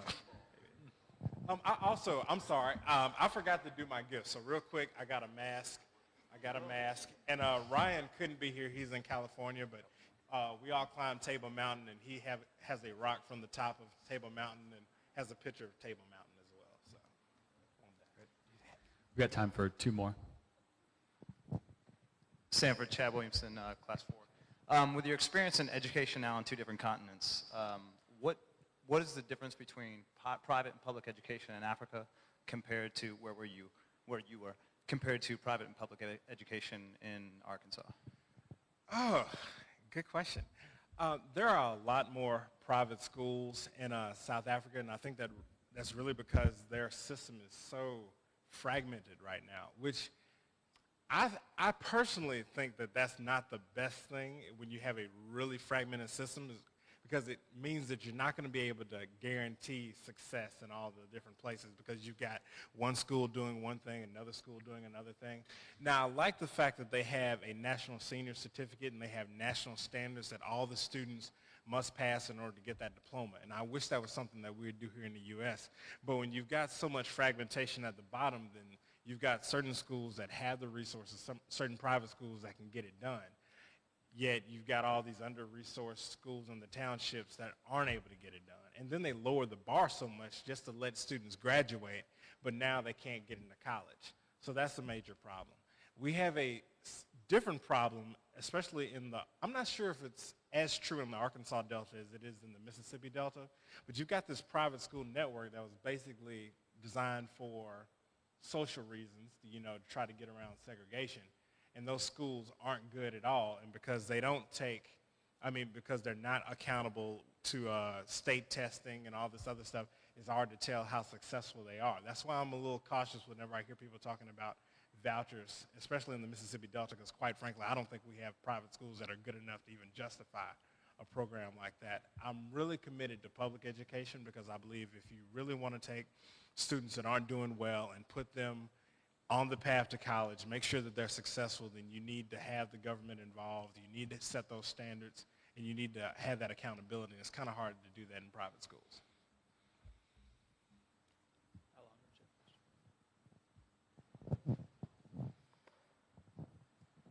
Hi, my name is Spirit, and I'm in class 4.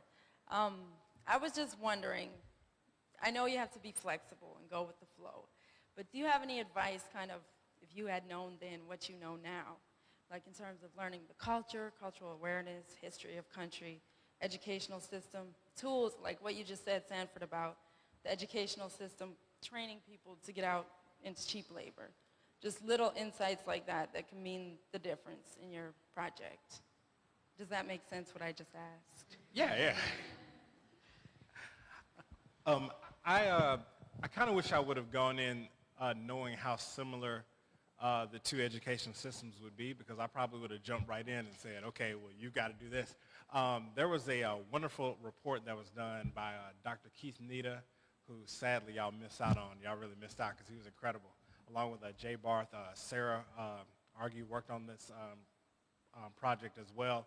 But it talked about several things that Arkansas needs to do in order to improve education. There needs to be after-school programs, pre-K for everybody, responsible charter schools, and several other different things. And had I known that there would be so many similarities, I probably would have taken that report with me to Cape Town and said, okay, we need to do this, this, and this. As for cultural things, it was very interesting being an African American in Cape Town, because you would see people, you'd see blacks in South Africa that, okay, they're South African, they speak English, they speak Afrikaans, but they're also, they're Xhosa, they're Zulu, they have their tribe, they can trace their history all the way back as far as they can possibly trace it back.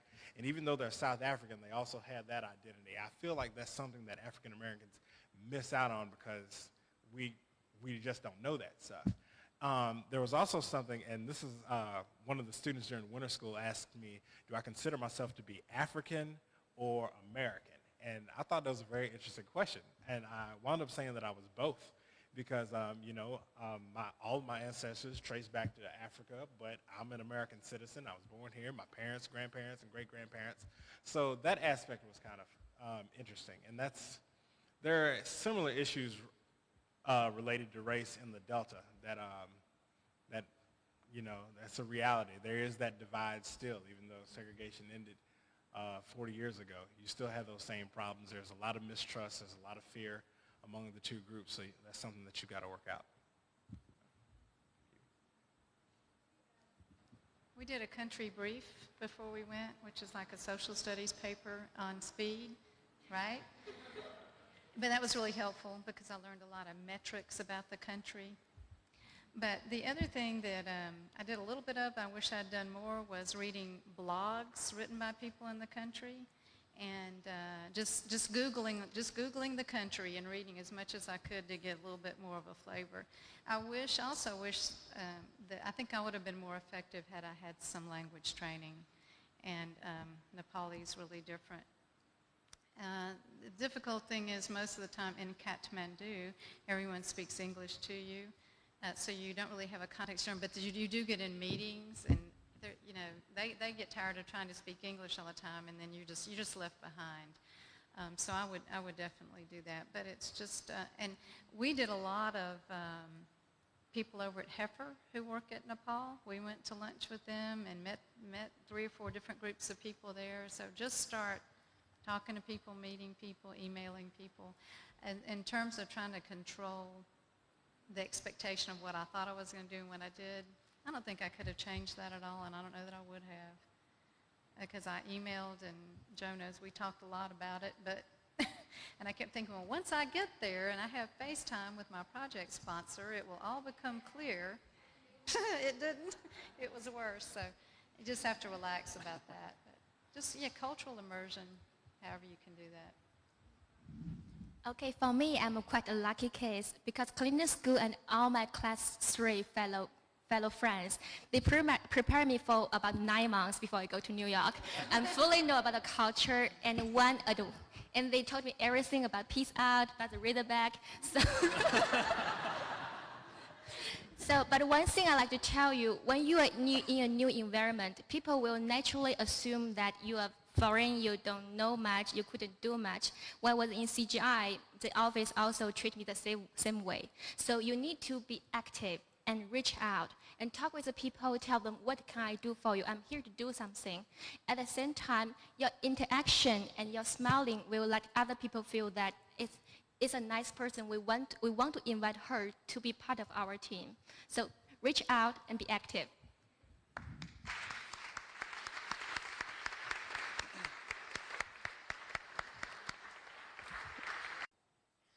Mulwini, Igamalamandingu Sarah argue. This summer, I worked with Sanford at the South African Education and Environment Project. Opposed to Sanford, I was on the early childhood development side under Jane Keene. My experience was quite different from Sanford's because Jane is a very linear, organized person. And so the project that I was commissioned to do back in the spring was the project that I executed quite deliberately. There were a few times that I got thrown something, and one of the things that I learned how to say, both in part to the experiences that I was having, but also from watching my classmates Sanford and Ryan on the other side, was how to say, I don't think I can do that. Not because I didn't have the skill or hadn't been prepared, but more that with the time constraints, you can't do everything. So my project was conducting an external evaluation of the early childhood program. The program began in 2003. It's the newest of the 3 SAEP projects. It started with 10 creches, which is an informal name for the preschools. These are preschools in the townships. So in South Africa, there are 2 distinctions made. There are public schools and independent schools. And then there's something they refer to as the community school. Well, these are basically independent schools in the townships. So they had to kind of differentiate between the independent private schools in the cities that had funding that could demand fees and the community schools in the townships, which were very loosely funded. So beginning in 2003, SAEP began working with 10 creches, and back in January they took on 3 more, and then they're in a transition phase, not really transition, more in a trial period with 4 more creches. And what I did was establish a list of criteria that needed to be evaluated and kept track of. I then categorized those criteria into tiers, basically saying what's the most important, what's the next important, what not necessarily can be held on, but what is in the longer game.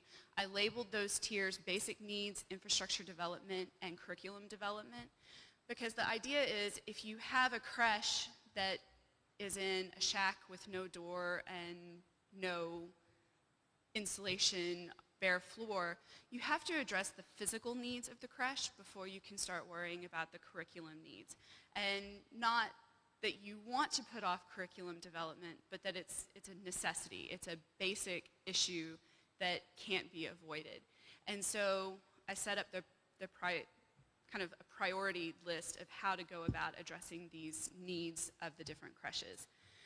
So then, after establishing what the criteria were, I interviewed the 12 creches that were in the program as of June when I got there. So I did not address the 4 creches in the trial period. I interviewed those principals about all of the criteria. I asked what they had done.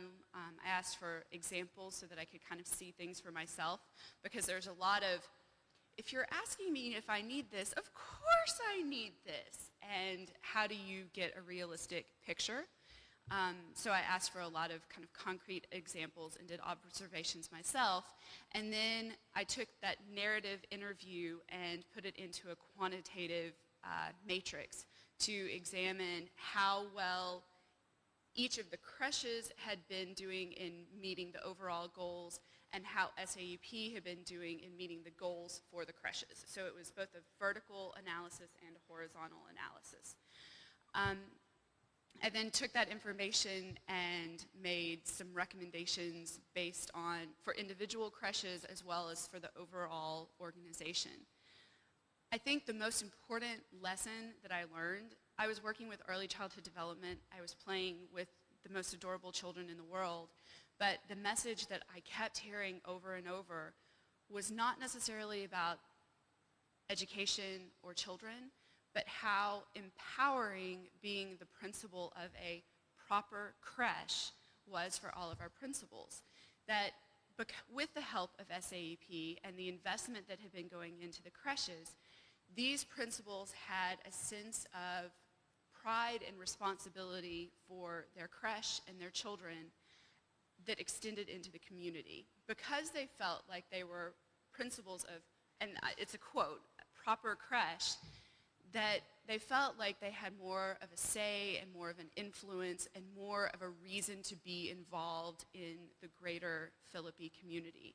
And that was a huge message about how all of these things are integrated and how important it is that as you develop these smaller entities, how they all feed together as a part of the greater wheel.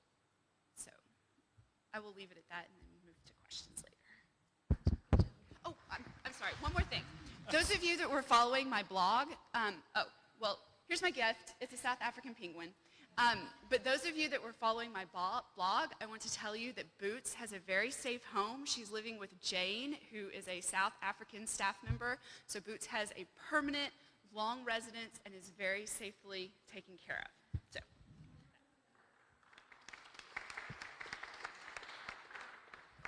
Dobry den. My name is Sara Himelfarb, and I had the unique opportunity to do my IPSP in Prague in the Czech Republic. And I actually worked with two different organizations. The first organization I worked with was the Central European and Eurasian Law Institute, which basically puts on human rights trainings for individuals that are involved in rule of law issues in countries that are transitioning to democracy. So with Sealy, I worked on 3 major projects. I helped develop and modify curriculum for upcoming trainings. I researched an immense amount of case law for future trainings. And I actually helped to plan and implement their annual board meeting. Sealy works with the American Bar Association, and 100 ABA lawyers actually came to Prague, and we put on a big, huge meeting for them. So that was one organization. My office was actually at Sealy. However, I spent the majority of my time working with another organization called the Burma Center Prague, which basically is a center for Burmese refugees throughout the Czech Republic. And the reason I was asked to come to Prague by the Burma Center was that they are planning an entirely new initiative for next year, which is the Prague School for Democracy in Burma. And basically what the school is to teach Burmese refugees from all over Europe. They would come to Prague and learn kind of about the tenets of democracy and basically all the systemic approaches that need to be made by countries that are going into transition. So the basic outcome of this school, hopefully, would be that once these refugees are trained, they'd be able to return to Burma and would be the experts and the leaders in terms of a transitional Burma.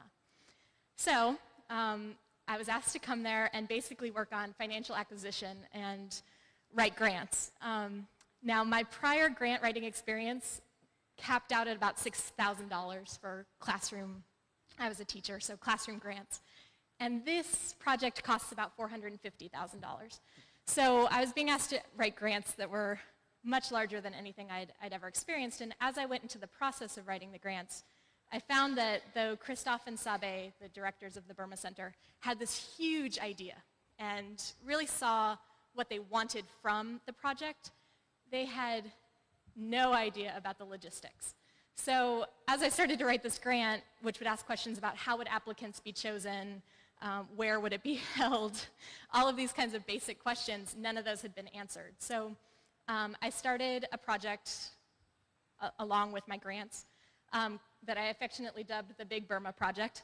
And basically what it was a huge portfolio of checklists for every month leading up to the school, the entire school year, and then all of the documentation that would go along with that. So I created everything from an application and all of the application materials to promotional materials, brochures about the school and about Prague, and logistical information, so that at the end of the summer I could hand over basically, if they got this $450,000, what they could do the next day. So there were three major outcomes from the project. The first was professionally. I had the awesome opportunity to really develop some hard skills. Grant writing, obviously. But as a public school teacher beforehand, you know, I was familiar with curriculum at that level. But I really got the opportunity to work on all of my project management skills. And it's become something that I really could foresee doing for the rest of my life. I love, people here know, I love lists and organization and checking off things. So it was a really awesome opportunity for me professionally, and the networking opportunity. The second thing was that Sabe and Christoph of the Burma Center, the Czech Republic is a really difficult place to start a nonprofit. The government has Burma as its second highest national or foreign policy issue. However, the Czech Republic really wants to support new initiatives and not initiatives that have already been in place. So they were having a really difficult time finding funding. And it has actually gotten to the point that Christoph and Sabe are actually thinking about leaving the Czech Republic entirely and possibly abandoning the Burma Center because they work full-time jobs on top of running the Burma Center. But after presenting the project to them, they really were reinvigorated in terms of staying in the Czech Republic, trying to see this through. We'll find out about the grants in October. Because they really saw that they had all the materials to get started from day 1 through day 100. And so that was exciting to have this friendship and this relationship with these people and to be able to kind of get excited about something together. The final thing is that because I was in the Czech Republic, I had the really excellent opportunity to travel pretty extensively on my weekends. And Flat Stanley, by far, is the best travel mate you can possibly have. So I highly recommend taking him. I met people from Fiji to Saudi Arabia to Australia to ambassadors just because I had this cute little guy with me, and we took lots of pictures. So I have two things to share with the school. The first is that our classmate Amanda Harris couldn't be here. She had to get up to New York to start her capstone. But she was actually in the Czech Republic with me, and she wanted me to share this message. I'm just going to read it. Amanda Harris gives this gift, Lukman will present it, to the Clinton School of Public Service from her International Public Service Project in the Czech Republic. Amanda studied lesbian, gay, bisexual, transgender, and queer advocacy in the country and received this poster while researching for her project. The Czech Republic had its very first Queer Pride Parade in summer 2008. Ask me about that experience later. And this poster is an announcement of the festival. Duhova Vilna means Rainbow Parade. The parade was a historical event, and Amanda was honored to have been in attendance. Amanda thanks the Clinton School for all its support, and she was grateful for the opportunity to learn about activism abroad. And we also have, Amanda and I got to travel to a town called Český Krumlov, which is a really cool, preserved town from the 17th century, and we present this marionette as our thank you to the school.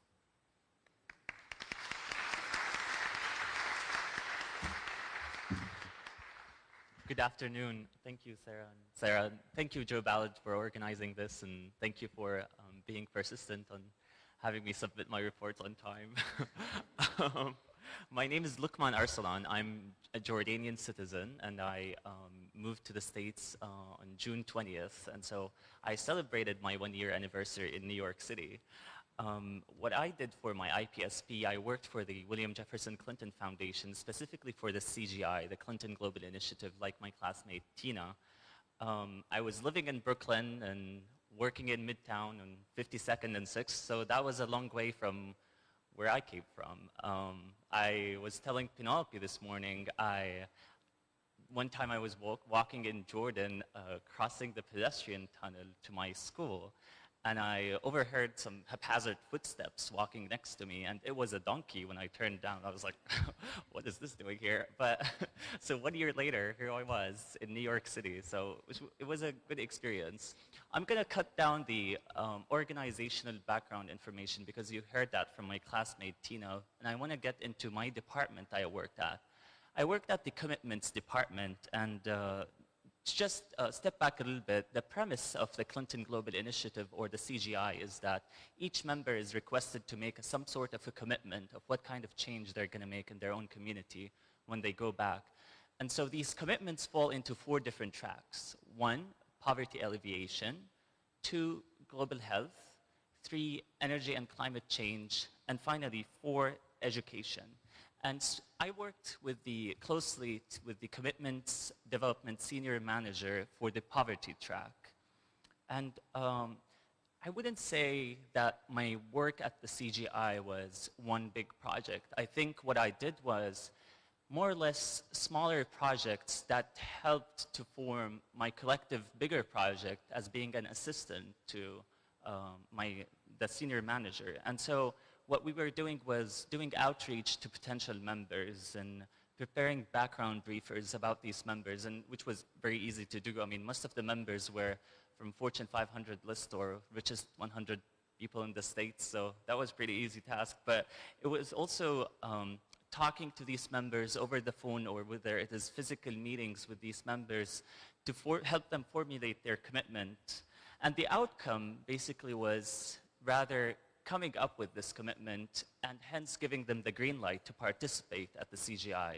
We have a simple rule at the CGI: no commitment, no CGI. You can't attend it. So, and I think it was, I feel what happened for me this summer was exciting more than New York. Exciting more than New York was returning to Little Rock in Arkansas here for one of the public programs. The princess from Jordan was visiting here for Breaking the Veils exhibit.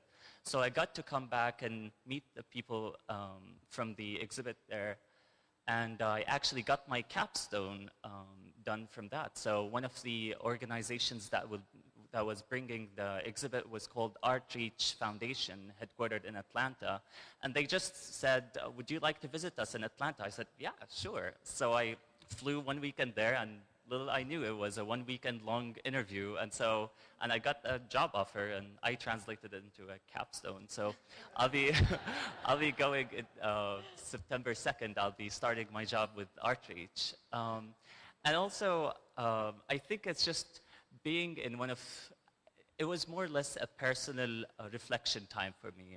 Being away from home and celebrating my 1-year anniversary in New York City.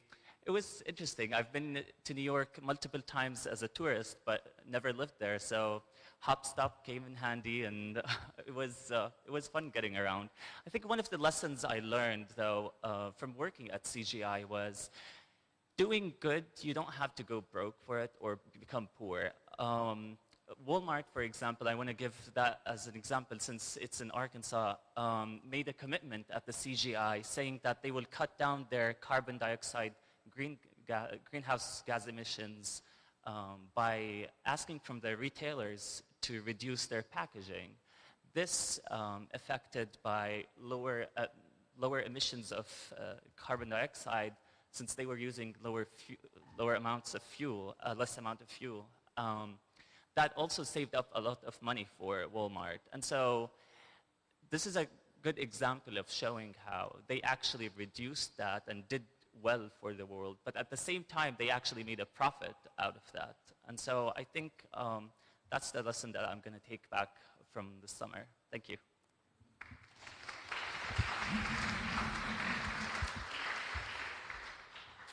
Hello, my name is Emily English, and this summer I lived in southern Vietnam. I went over there kind of on a mission for an organization called Peacework, which is an international development organization that facilitates short-term service trips all around the world. And I have a background in agriculture, and so they wanted me, because a lot of the work that they do is rural development, agriculture-based, and they want to start getting into some more agriculture-based projects. So they have a relationship with an organization in southern Vietnam called the Hoa An Biodiversity Application Research Center. And the Center for Peacework has been kind of dubbed their model for sustainable rural development. So they wanted me to go over and document the integrated community development practices that the center was engaging in. So I lived in the Mekong Delta, which is, and the hamlet where I lived is actually one of the poorest areas of the Mekong Delta. People on average make $100 to $200 less than the people in the surrounding Delta area per year. A lot of this is due to the soil. So not only are they poor because they don't make as much income, but they're also poor in resources. The center studies a lot of agricultural techniques that have to do with growing in very acidic soil, which is incredibly difficult to do. And the center's development has taken it on a path such that they call it translational research. They essentially apply the research that they do at the center in the community, and they have now developed a community development staff. They have about 8 people who on a daily basis go out and work with small farmers in 4 different areas: organic farming, aquaculture, so raising fish, animal husbandry, and rice seed production. So I spent roughly the first 6 weeks getting to understand the community. All 4 of those areas, I interviewed small farmers, spent a lot of time walking around rice fields and hanging out, picking vegetables, which was wonderful. And so the deliverable for my project was to document this work, both for the center and for Peacework. The center has never really had a comprehensive document written about the work that they do, and not in English. So that was kind of what I was doing, was trying to create this document for the center and also for Peacework, so that the work that they do in the future can be greater because of what they've learned from the center. So that was the main deliverable.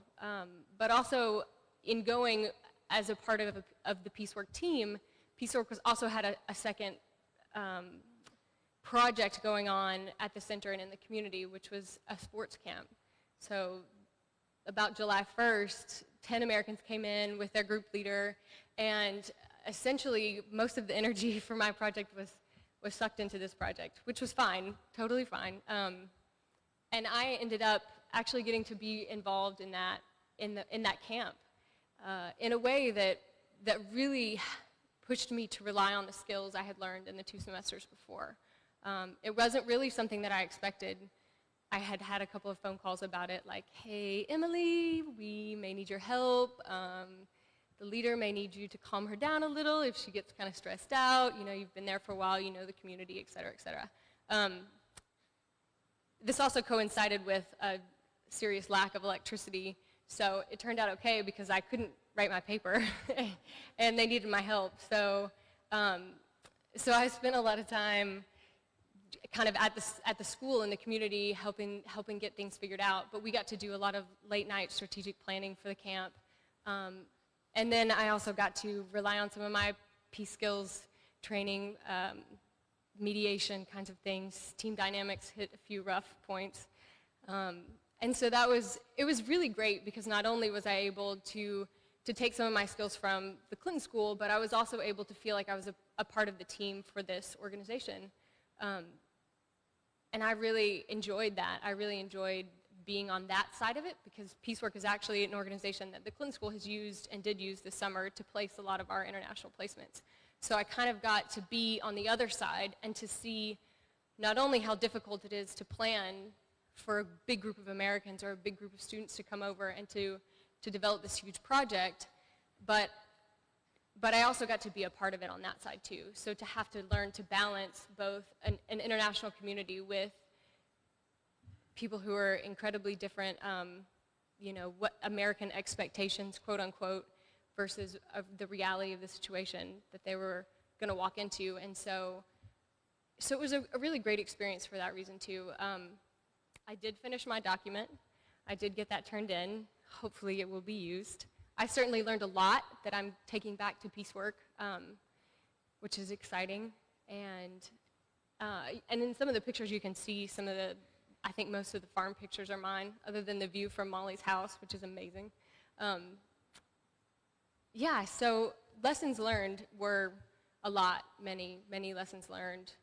Working across cultures, understanding language, being able to communicate without words, being there by myself for about 6 weeks before the other groups came over, not really being able to understand a word at the dinner table for literally about 5 weeks. And really learning that it is about the process and not the product, and to just let go of having to walk away with hard skills. Not that they aren't great, and there are many times when I wish that I had done something other than just document, but that soft skills are really important too. Learning how to manage relationships, learning how to have your primary supervisor call you a friend when I don't think he really does that to anybody. And then developing friendships with people who, in my first 2 weeks, I really had a hard time figuring out if I was going to be able to communicate, much less be able to have real heart-to-heart conversations and to feel connected to them by the end. So I guess that's kind of my insight for the summer.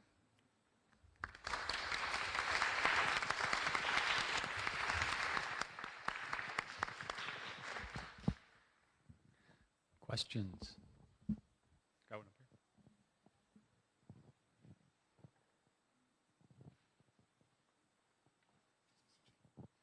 Good afternoon. My name is Jonathan Dunkley. I'm proud to be a member of Class 4, and I'm sure you guys had excellent experiences. I have so many questions for everyone.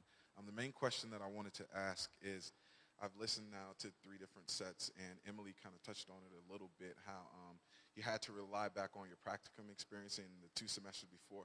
I wondered if any of you guys had the same experience where you had to kind of think back to the lessons that you learned and your practicum experience in the Delta and kind of utilize that in your efforts this past summer.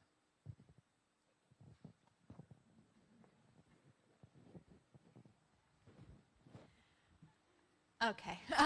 Yes, definitely. I think that a major lesson that I learned out of our practicum experience was that sometimes, even when you're not sure what the value of what you're doing is, you find value in it at the end. And when I first got to Prague, I was really concerned about the Burma Center. There's no actual center. There's no building that this operates out of. They have no budget, and they operate out of their living room. So the concept of writing a grant for $450,000 to get handed to them was a concern. And so I kind of wondered, was this work valuable? Was it ever going to be used? But as I progressed through the summer, I saw, the intrinsic value of doing the work, which I think we found through our practicum, but also that whether you think it's going to be valuable or not, sometimes you just have to have faith that somebody else out there is going to find value in what you're doing. And I think that was a really, really difficult lesson for our practicum, and something that I couldn't have lived without that lesson for this summer.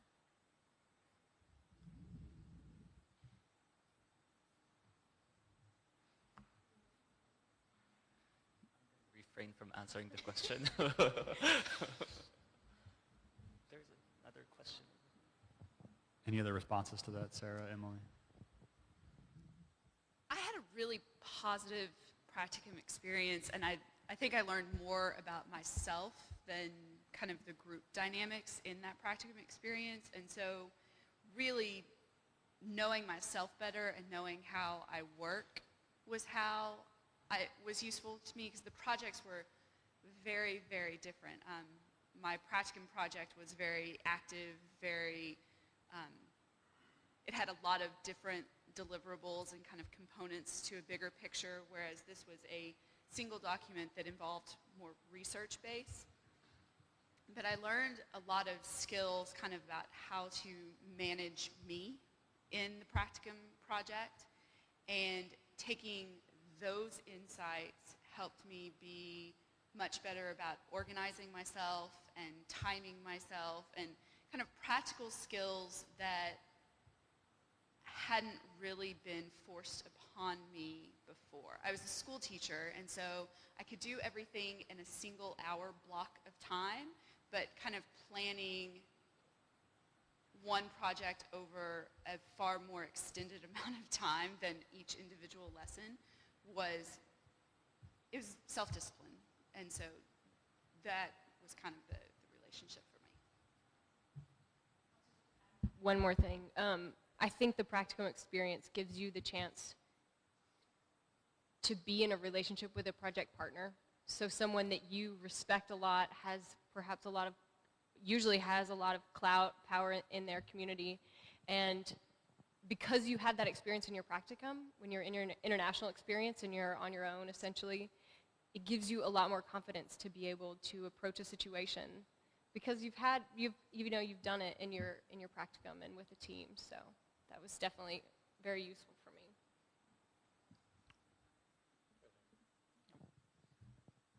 I've got a question, just reflecting on my own experience.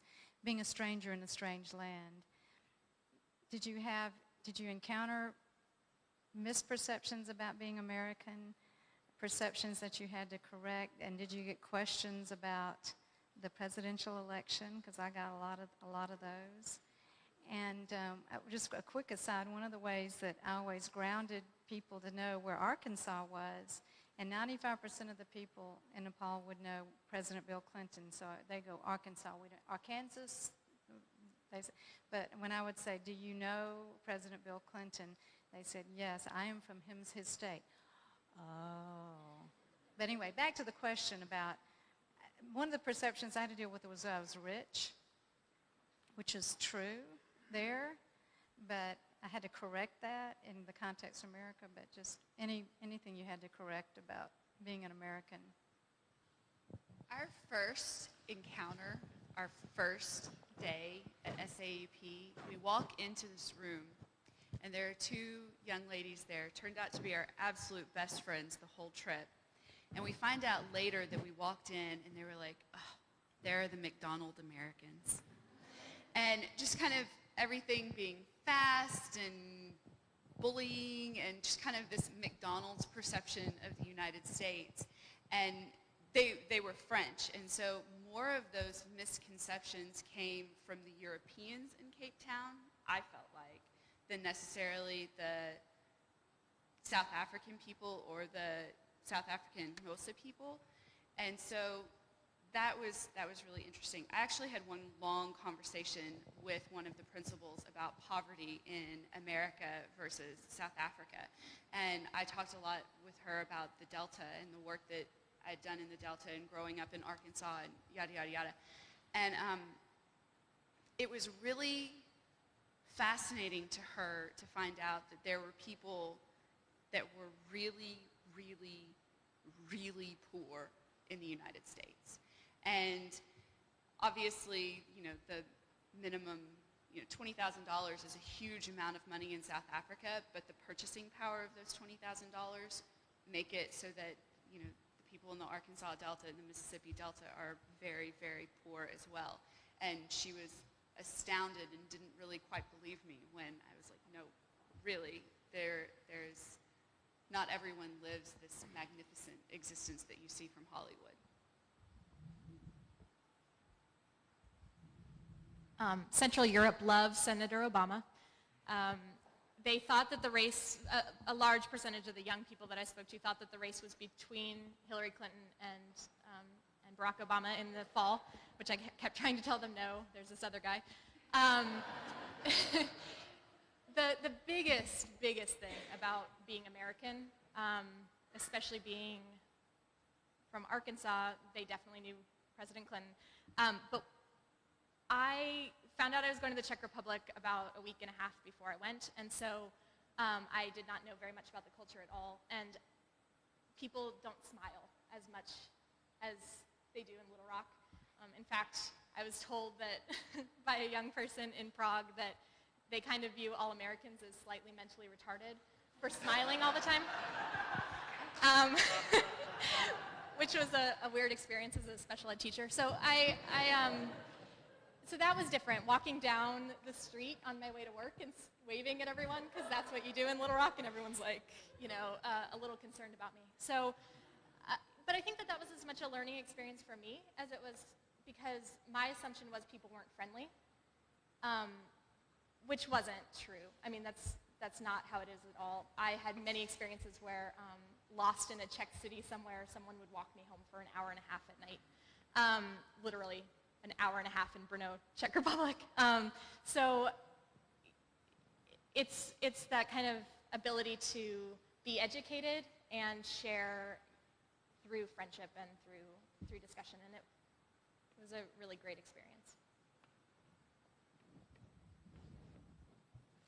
As a Jordanian citizen, I think my IPSB experience started when I came to the States. And so I think I've been in a long course of IPSB. And I think I wasn't really surprised, if anything, since I have been to the States many times since 2004. But what kind of was hard for me was getting adjusted to the nightlife of Little Rock from New York. So I think that was hard. Let's see.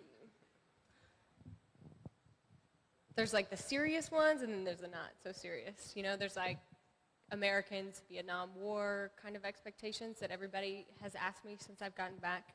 And in actuality, people don't talk about it very much. Though there are places you can go to in Ho Chi Minh City to see the Vietnamese depiction of the war, which is called the American War over there. Which I, in my paper, wrote Vietnam/American War, just to make sure it was culturally appropriate for both.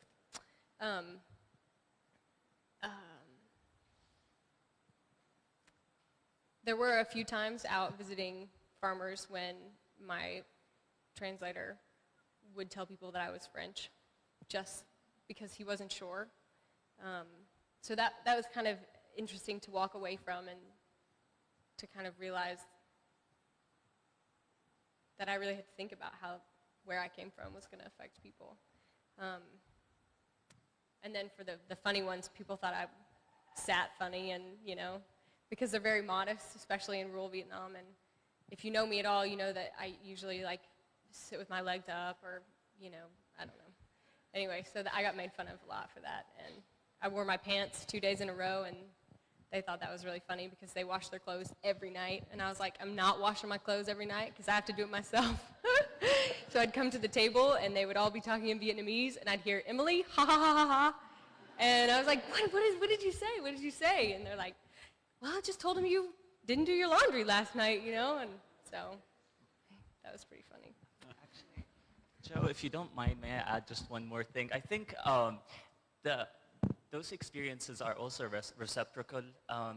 When I came to the States first time in 2004, I was actually connecting in Atlanta, and a woman asked me if, when she asked where I'm from, and I said I'm from Jordan, and she asked me how many camels I ride to get to my school. And so I think I do get some sort of those questions almost, I mean, now too, people ask me if there's electricity back home, and so I think it's not just Americans going abroad. I think everyone has that misconceptions about each other. So, thank you. To Lukman, is it Lukman? Lukman, yeah. Lukman, okay. Harville Howard, class 4. Were the meetings either via telephone or in person for you at CGI? Were they prior arranged, or did you have any opportunities to actively pursue partners? And secondly, did you find that some of the Fortune 500 companies actively pursue CGI for opportunities to serve? I'm sorry, would you repeat that question? Sure, two-part question. First, the meetings that you had, either via telephone or in person, were they previously arranged for you? Or did you have an opportunity to actively pursue some of the partners? And secondly, did you find that any of the partners, i.e. Fortune 500 companies, actively pursue CGI for opportunities to serve? Thank you for your question. Actually, it was more or less, the question was the meetings that I used to arrange with the Forbes 500 companies and those rich folks. I actually sought them out through calling their assistants or whatnot, and at the CGI we have a database of all those people, so it's quite easy to get in touch with them. And being a prestigious foundation, people love to be members at the CGI, and being exclusive, I believe, I mean, it's interesting how we have 7 initiatives at the Clinton Foundation, and the CGI has a separate building with 60 employees working all year just for the 5 days that happen in September. And so we have 1,200 members where people, I mean, if we are going to accept every member who asks us to accept them, it's quite impossible. We get phone calls every day, people asking how to become members, and one time someone called asking to speak with President Clinton, so I was like, okay. So, and yes, foundations and non-profit also, a lot of those people call, and the CGI serves as a platform to connect private sector philanthropists with non-profit operators. So the membership fees is $20,000, but this is waived for most of the NGOs, but richer NGOs, we make them pay for that. And it's also 501c3, so they get tax deduction on that. I hope I answered your questions. Thank you.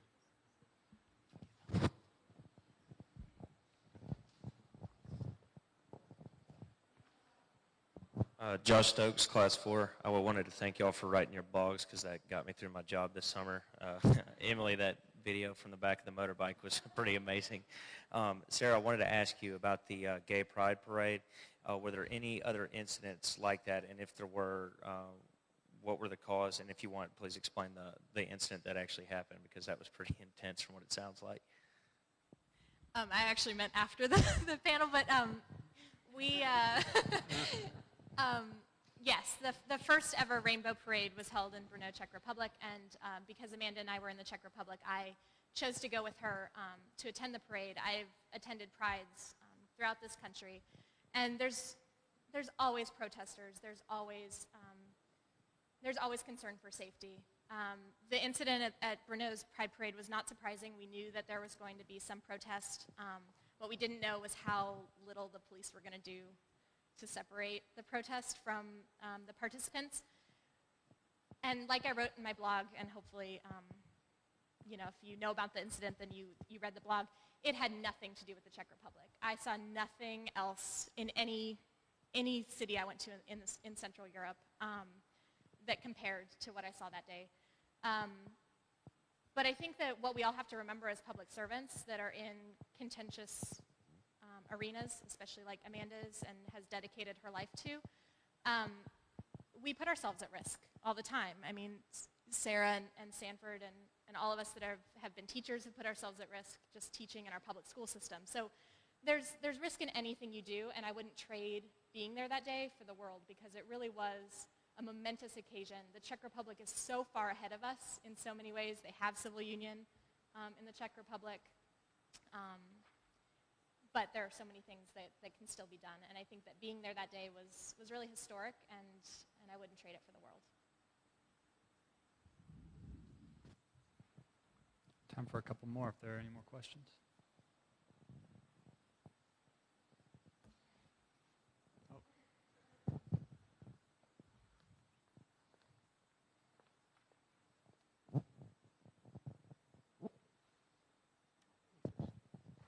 Todd Moore with the class, this recent class.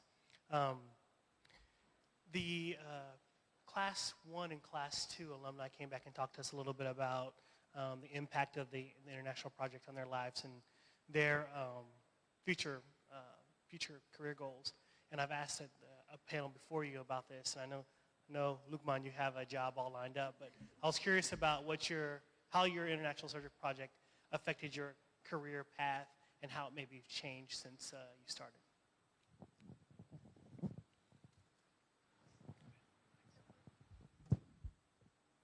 My undergraduate degree is in political science and economics, and then I got my certification, and I taught for 4 years in the Boston Public Schools.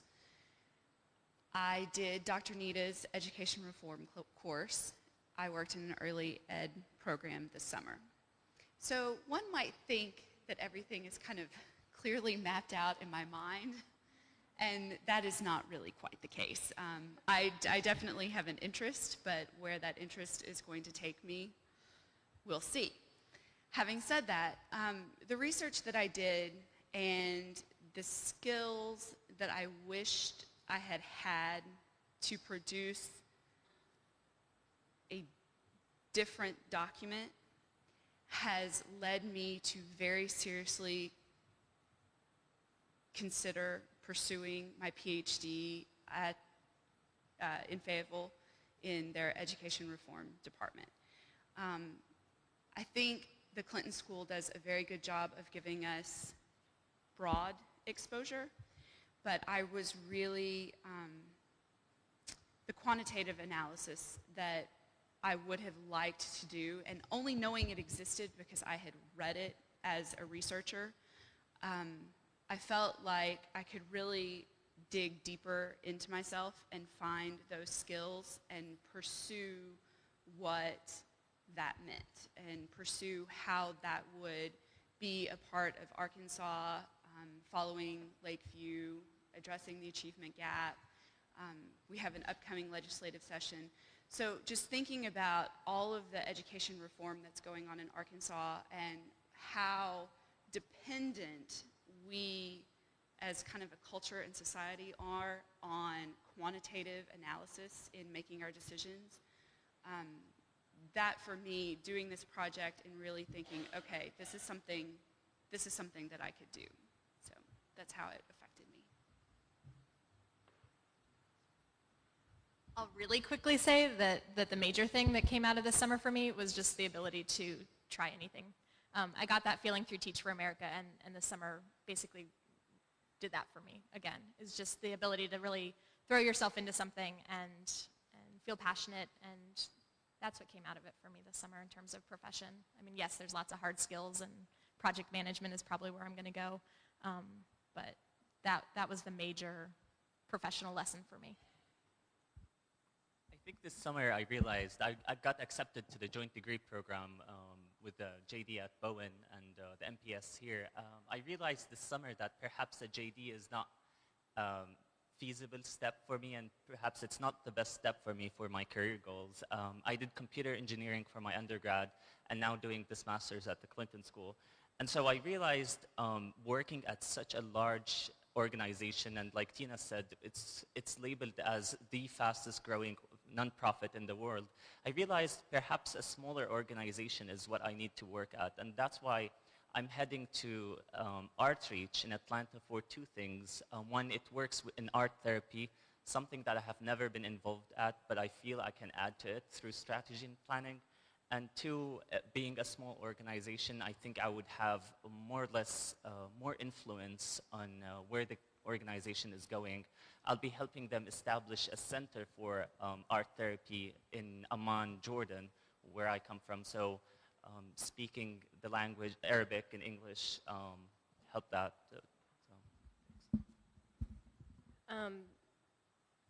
Yes, this summer was definitely great for career goals. First and foremost, I'm also doing the joint MPS MPH, so I have now officially started my public health classes. So I have to get through that, which I can do. And Peacework has also offered me a job part-time while I finish my degrees, and who knows after that, working to create a school farm program for them to start trying to implement in projects that they're doing around the world. So that's exciting. But I was also really inspired by the center this summer and the idea of having a small farmer resource center, so a place where small farmers can come to, but also where there's a staff that works hands-on.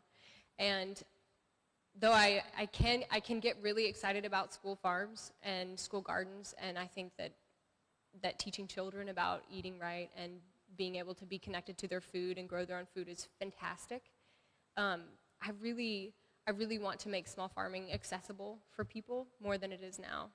I want to inspire people to grow their own food. So yes, this summer was great for that because I saw people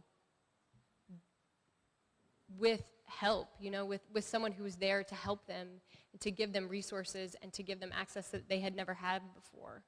And it was changing that area of the Delta. So it was really exciting to see. So who knows what my career holds, but food and farming for sure. Time for two more. My name's Adam Baldwin. I'm also a part of Class 4. Todd, I think, must have known what I was going to ask, so he beat me to it. Luckily, I had 2 questions. So my second one is if you could give us, as members of Class 4, one piece of advice when we choose our IPSP, whether it's in choosing it or something we ought to do beforehand or something we ought to do during our project or try to do, what would that singular piece of advice be? I'm gonna, if you don't mind, I would like to start answering this question. My answer is short for this, but I think the advice I would give you is start brainstorming from today. I know this is, it sounds far, it's in the summer of next year. I mean, when I was leaving for my summer, I was freaking out about my capstone. I had it set, but yet I was just feeling very anxious about it. So my advice is start brainstorming. Where do you want to end? When you apply to the school in your personal statement, I'm sure you wrote what your career goals are, and I'm sure they will change and shift, but where do you want to see yourself and how you can get there? I think you should start from today.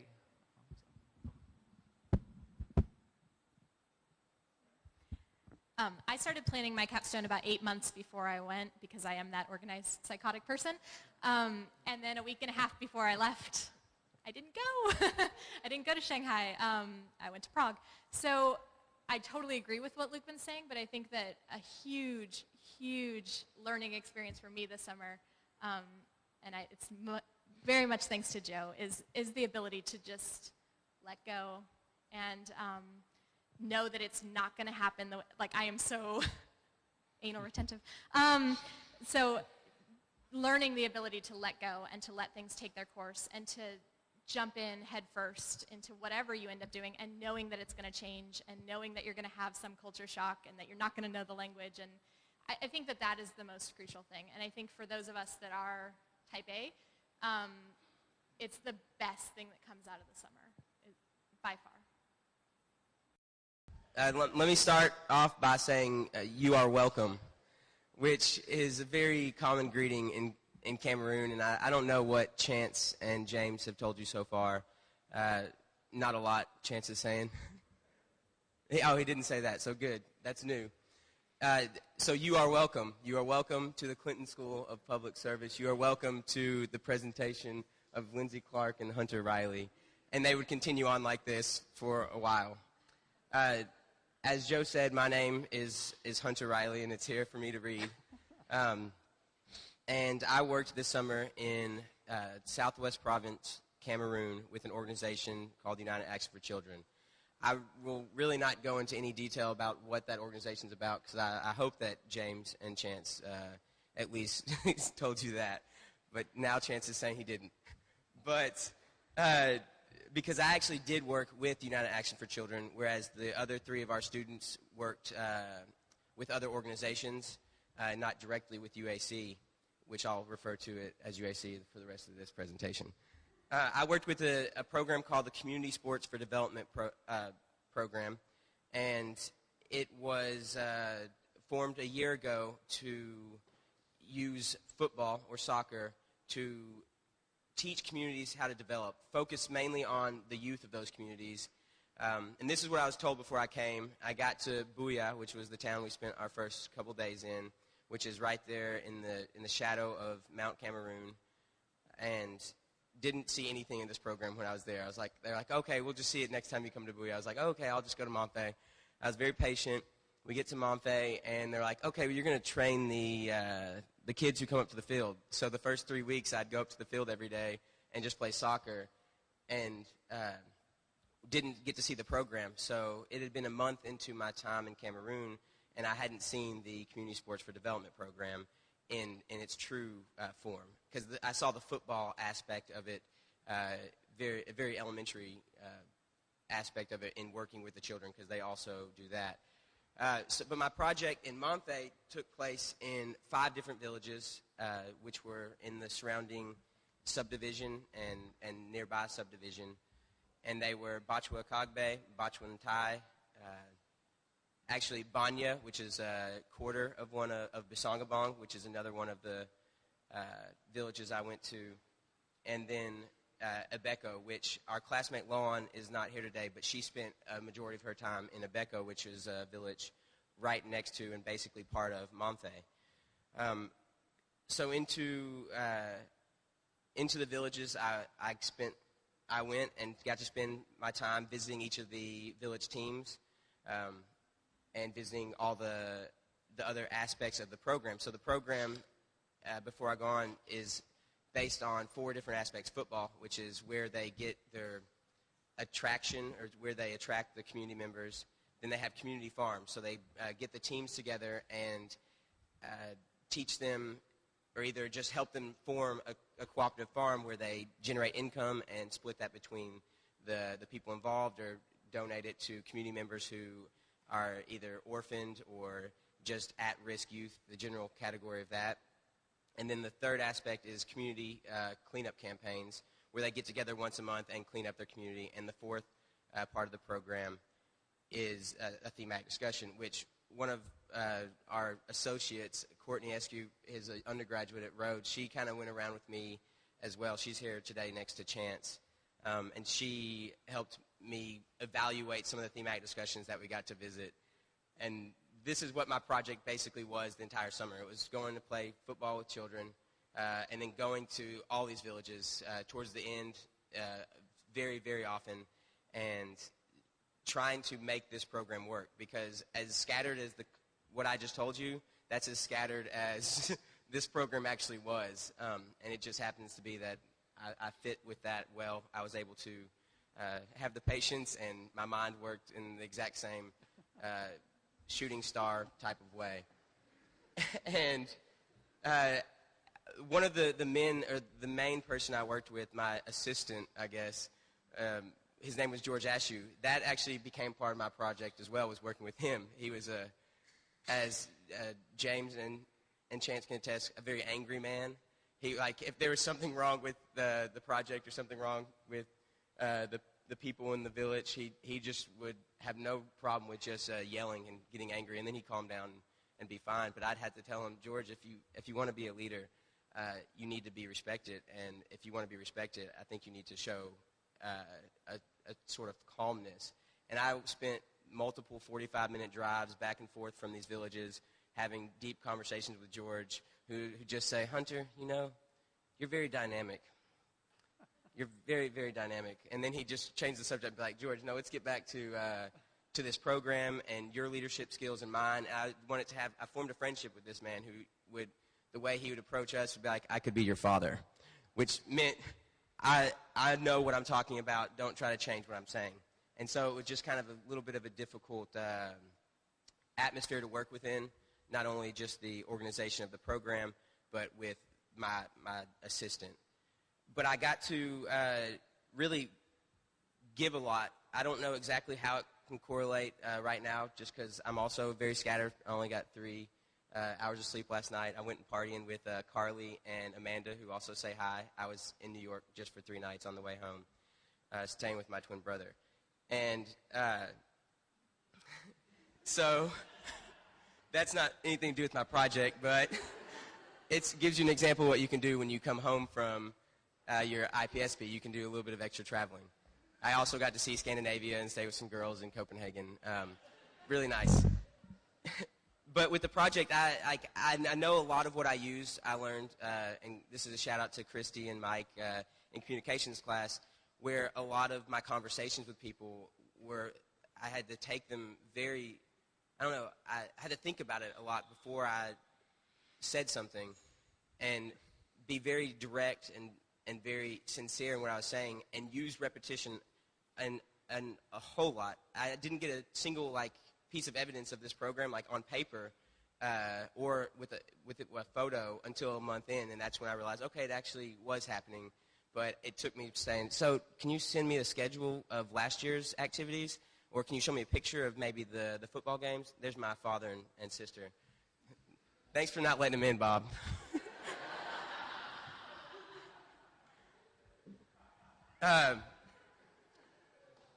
I'll wait for him.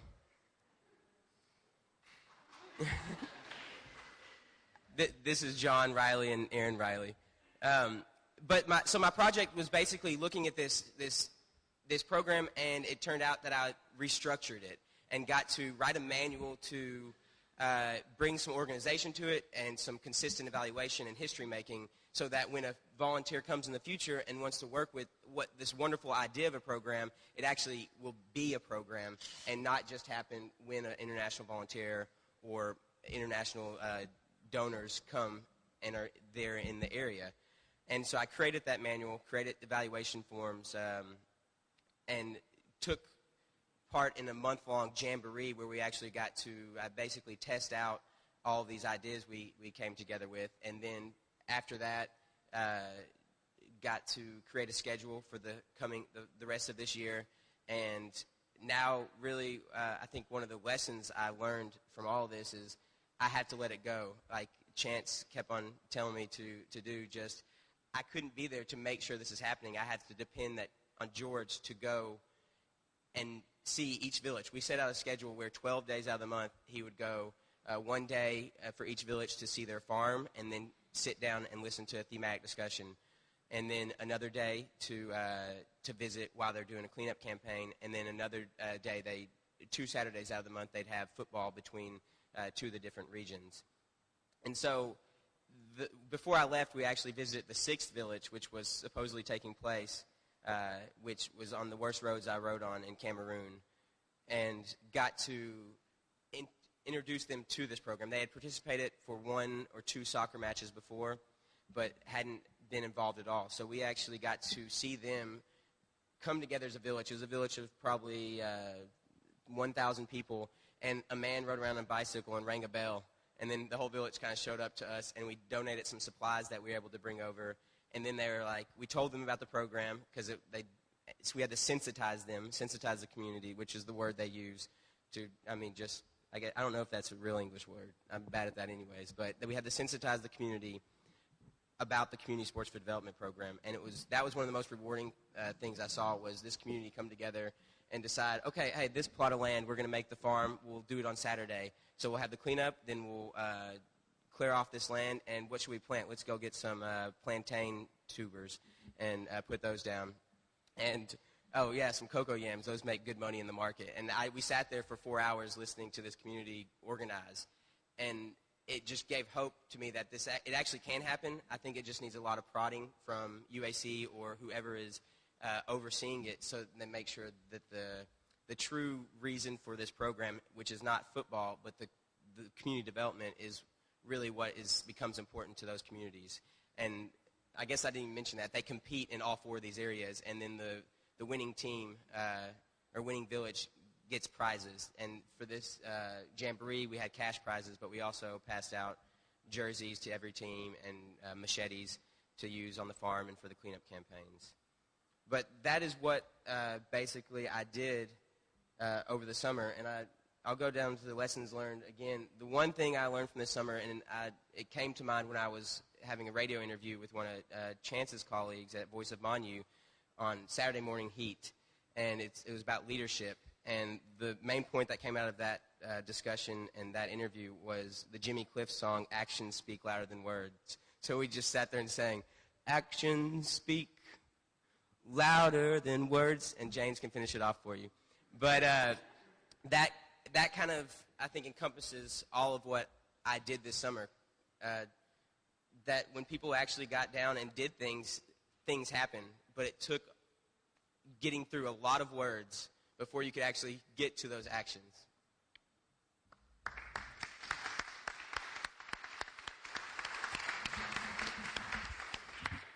All right, well, I know it's been a long day, but is anybody up for some audience participation in this? All right, if you've been reading my blog, I tried to pick up a little bit of the local language in Malay, which is Chichewa. So I want you to keep this phrase in mind, "Dasuela bueno," okay? Now I'm going to ask you a question, and you need to reply, "Dasuela bueno," and I'll explain it then. So, "Masuela Bwanji." Okay, so I just asked you, how are you, how's the afternoon?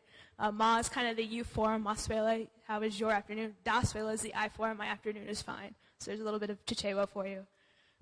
But my name is Lindsey Clark, and I spent my summer working with the Clinton Foundation's HIV/AIDS Initiative, or CHI, in Malawi, and I was based out of Lilongwe, the capital city, but did get to do quite a bit of traveling around the country with my project.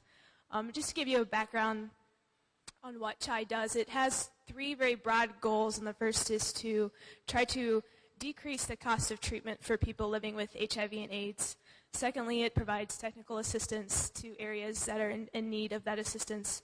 And finally, it tries to develop and initiate these large-scale initiatives to promote greater access to health care. And so what I worked on was actually the nutrition component of what CHAI does, because there are links between HIV and AIDS and malnutrition.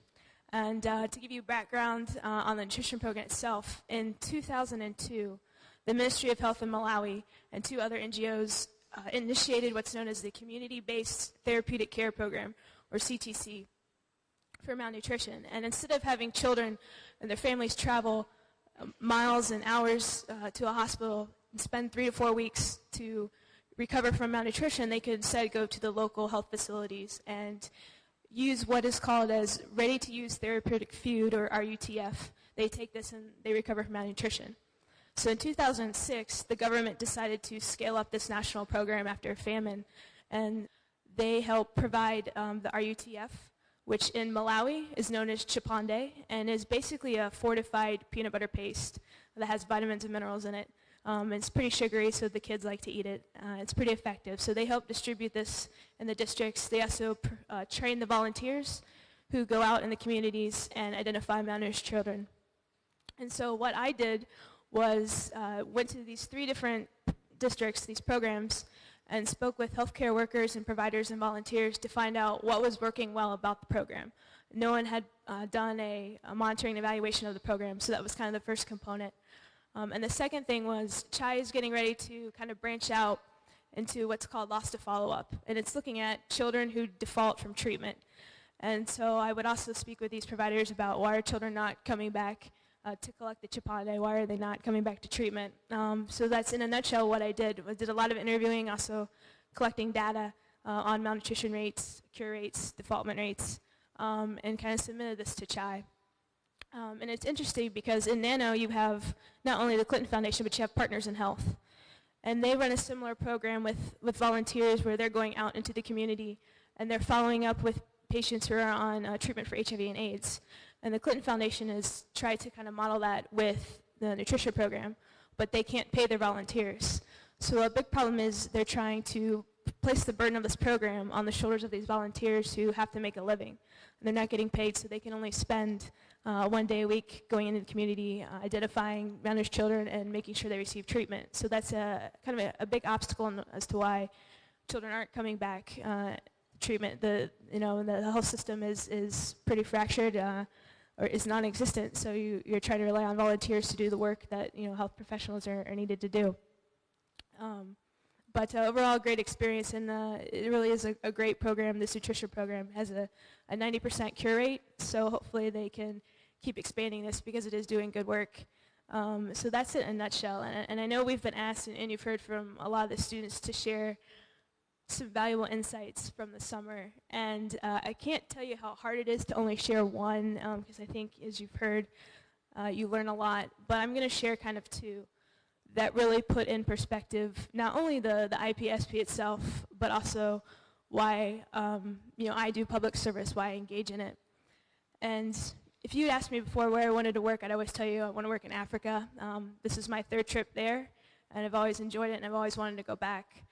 But about halfway through my time there, I was sitting out one night listening to Jeff Beck and Stevie Ray Vaughan, and just kind of noticing, hey, the blues sound pretty good here in Africa. They can sound just as good as they do in the South. And it made me appreciate home that much more, being away from it. And just realizing that, there are issues of poverty, of health, of education in the States, just as there are in Africa. And I'd been very cognizant of that fact. But when you're sitting there, it's just kind of calming effect to know that it's the work that you do, not the place that you are. And Mother Teresa's words kind of echoing, you do the thing that's in front of you. And so for me to know that if I end up here in Little Rock, Arkansas, or back home in Columbus, Ohio, or Africa, or somewhere totally unexpected, that I engage in public service for the work and for the people, and not the location. And so it was kind of a calming presence to know that, you know, I'll be content wherever it is that I am. And to go along with that, near the end of my trip, I was out running one morning. And if you've seen the pictures, and I'm sure Hunter and others can attest to this, there's some pretty amazing sunrises and sunsets in Africa. And so I'm out running, and I come up over on this hill, and the sun had just started to come up, and it was turning, you know, pink and yellow and red, just gorgeous. And it made me realize, you know, the sun has this effect, you know, this impact on the sky when it's closer to the ground, not when it's at its highest point in the sky. And so you don't have to be at the top of your game. You don't have to be the best. You don't have to be, you know, the president or CEO or whatever to have such a dramatic impact wherever you are. And so that kind of brought it full circle to me that, you know, it really is the people that you're working with that makes this all so fulfilling. So, you know, thank you to the school for this experience. And my gift, it's not originally what I wanted to bring, because Joe Ballard had to put some height restrictions on it. But I brought back a couple of soapstone bowls. You know, I love artwork, you know, that, and so just these kind of caught my attention. So I brought these back for the school as a small token of appreciation for everything that they've made possible this summer. So thank you.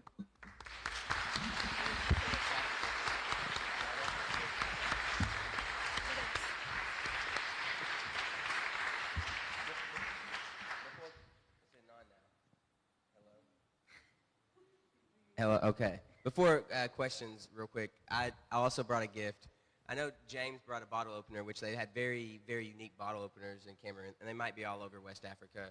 Instead of popping a bottle open like this, you take the bottle and pull down, and I'll demonstrate later. But I know James is giving that. I know we sent a postcard from the three of us that we wrote in a Vietnamese restaurant representing that Lon was not actually there when we were in Douala on the night before we left. But also, we met a very eccentric herbal doctor that Chance brought us in contact with, and he gave us some really crazy drugs that just say they're good for any disease, basically. So I have, and I have a soap that he also gave us, and I want to gift those to the school. Because that's really all I could fit in my bag and all I could bring. Thank you, Hunter. I was hoping we might get the shirt, too. But I actually do have an extra one if it fits you. Any questions for Hunter or Lindsey? Hi, my name is Faisal. I'm from class 4. About the programs, to both of you, about the programs you did, had they been designed already before you arrived? And if you could do the, or if you did some modification in that program, how much, until what level could you do the modification, or to modify the program design? And whether I just want to know, the level of trust of the organization gave you. Right. Thanks. Well, I think to answer the first part of that question, the program, as I was told, was like 5 years old and been being performed in Bouya, and that they had just finished their first complete season in Montpellier. And I got there, and I kept on hearing, oh yeah, when we started last January, when we started last February. And I was like, okay, so you only started then. So how much have you done? Can I see anything? And I finally got the information and finally saw a history. And it basically had been formed based on the availability of funds that they saw that FIFA could give them. And they applied for these funds and got it, and they had to form this program. And I think they had an idea of it, and they'd had other international volunteers who had come in and used football, and then because I'd seen photos and seen a history of a smaller version of this where they just had a one-day tournament, and then after they had the thematic discussions where they talked about HIV/AIDS and stigma and talked about farming skills, but it never actually run as a successful complete program until a year ago. And even then it only went for about 6 months and it started dying out. So it hadn't been going on at all for 5 months when I got there. And all I kept on hearing was, oh, it's break, it's June, they have testing now. And I was like, okay, I believe that. So that's why I actually had the patience to wait until July to see some evidence. So there was I think there was an idea of the program, and that it had been run successfully in 1 or 2 villages, but that it was not as comprehensive as I had been told. And I think a lot of what the organization talked about the program when they wrote it in the description that I received, that they would send to their donors or send to other international supporters, was more of like, this is what we want it to be. Like, this is going to be helping HIV/AIDS orphans, and because that's like a popular way to get funding. Or this is going to help with, I don't know, just another issue that they could just change it up and say that this is what the program's for, when in actuality, it's just in general for the youth of the villages and not necessarily focused on any certain issue. So I went in there and figured that out, and that actually was one of the recommendations I gave to UAC within the manual, was to be as totally honest with how you're describing this program, and I included in that descriptions of what the history of the program has been and what it actually is, so they don't have to, and I sent that out to other some of their partners so that they can know, like, here's at least my view of what, and my evaluation of what this program is, and knowing that it's different than what the UAC might claim this is. And so if I were to modify it, I think I actually did modify it. So when I came in, it was very, very focused on football, and there was one village that actually showed me an awesome farm and talked about the whole, how they use the money on the farm. But then I saw another village that had an amazing thematic discussion with their student union. But the other villages we visited, when they did thematic discussions, they were like, so what are we supposed to do? And we ended up saying, oh, so you haven't done one of these before. And I made these realizations throughout the entire time I was there, that here are the villages that have actually been sensitized to the CSDP, and here are the ones who haven't. And there was one main village, Bachwan Thai, which actually in the Kenyang dialect means coming to the stone, a very beautiful village. They were like the model village that they brought all the donors. So what I did, along with some help, as I said, from Courtney and also her classmate Kate, when we were talking about thematic discussions, is to form an evaluation for each of these activities so they could actually know what they're aiming for when they're completing or when they're hosting a thematic discussion, or what they're aiming for when they're having a cooperative farm. Is it supposed to be for personal benefit, or is it supposed to be put back to the community? And that's what the evaluations went towards. And I think one of the modifications I would make that I wasn't able to put into place was with the thematic discussions. And we talked a lot about this between, I think, Chance, Courtney, and I again. Not to give Courtney all the credit, but we're supposed to, like, to make it more of a service learning thing, instead of just like a talking head in front of these youth who just are like, okay, I'm here, it's a competition, I'm just listening to this man talk, to make it more hands-on and actually a learning experience for the children. And I don't, what was the final part again?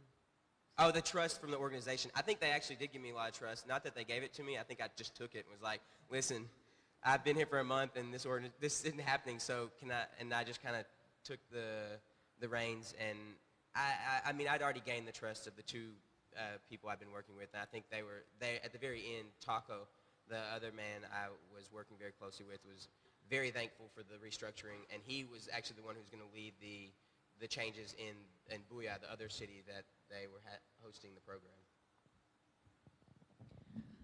Yeah, in Malawi, as I said, the CTC program had been established, but you go to different regions of the country and they're different, it's in different phases. So in Nano, they had just trained their volunteers, even though the program had been there for about a year.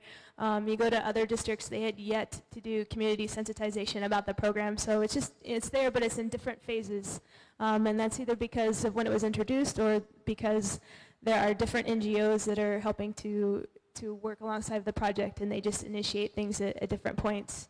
In terms of the modifications to the program, it's interesting because in Malawi, there is a guideline for every single health program imaginable. So there's one for the HIV and AIDS treatment, there's one for the nutrition program, there's one for maternal health, the list goes on. And these guidelines are how these programs should function. So to change change the guidelines, it can take a year. It's just a very long time. And so what I ran into was there was a guideline regarding admission criteria for children who have HIV and AIDS in the program. That was a big problem because a lot of the health providers didn't know the difference. And we felt that was something that needed to be changed to improve the program. But because you're dealing with the ministry guidelines, you can't change it overnight. So we had to find different ways, how can we improve the program without going through the guidelines. So a lot of the things we were looking at is we need to improve transportation for this program, to get transportation to the volunteers, to healthcare workers, because oftentimes there's one ambulance to cover a 100-mile area, such a huge issue. So you're looking at how can we write grants to fund these transportation issues, how can we, even basic medical supplies, little things like that that would go a long way to make a huge difference, trying to recommend that to CHI and to the government. And the question of trust, I had a lot of trust from CHI. Most of the times they would send me off on my own into the health centers, and if I'd usually spend a week there, and I might get a phone call once from them just to see how I'm doing. So there was a lot of trust there, and then it helps because you don't feel tied down, and it's also nice to know that these people trust you. So that was good. Let me clarify one thing about the trust, and I think that the others who are in Cameroon can attest to this. I feel the organization of most of our projects was not entirely complete. So when we got there, it was very up in the air what exactly we were doing, but they knew who we were working with, at least for most of us. And so it was almost like they expected us to already, they gave us this trust already and said, hey, here, this is a program and you should do something to help it function better. So the support from UAC was not, it was there for everyday activities and other issues when it was. But for our specific projects, except for in the case of mine, because I was working directly with them, I think they wanted us to take the reins and complete a project without giving us too much assistance. Or not necessarily want it, but didn't provide the necessary assistance. Let's do one more question for Hunter and Lindsey, and then Dean has a special announcement.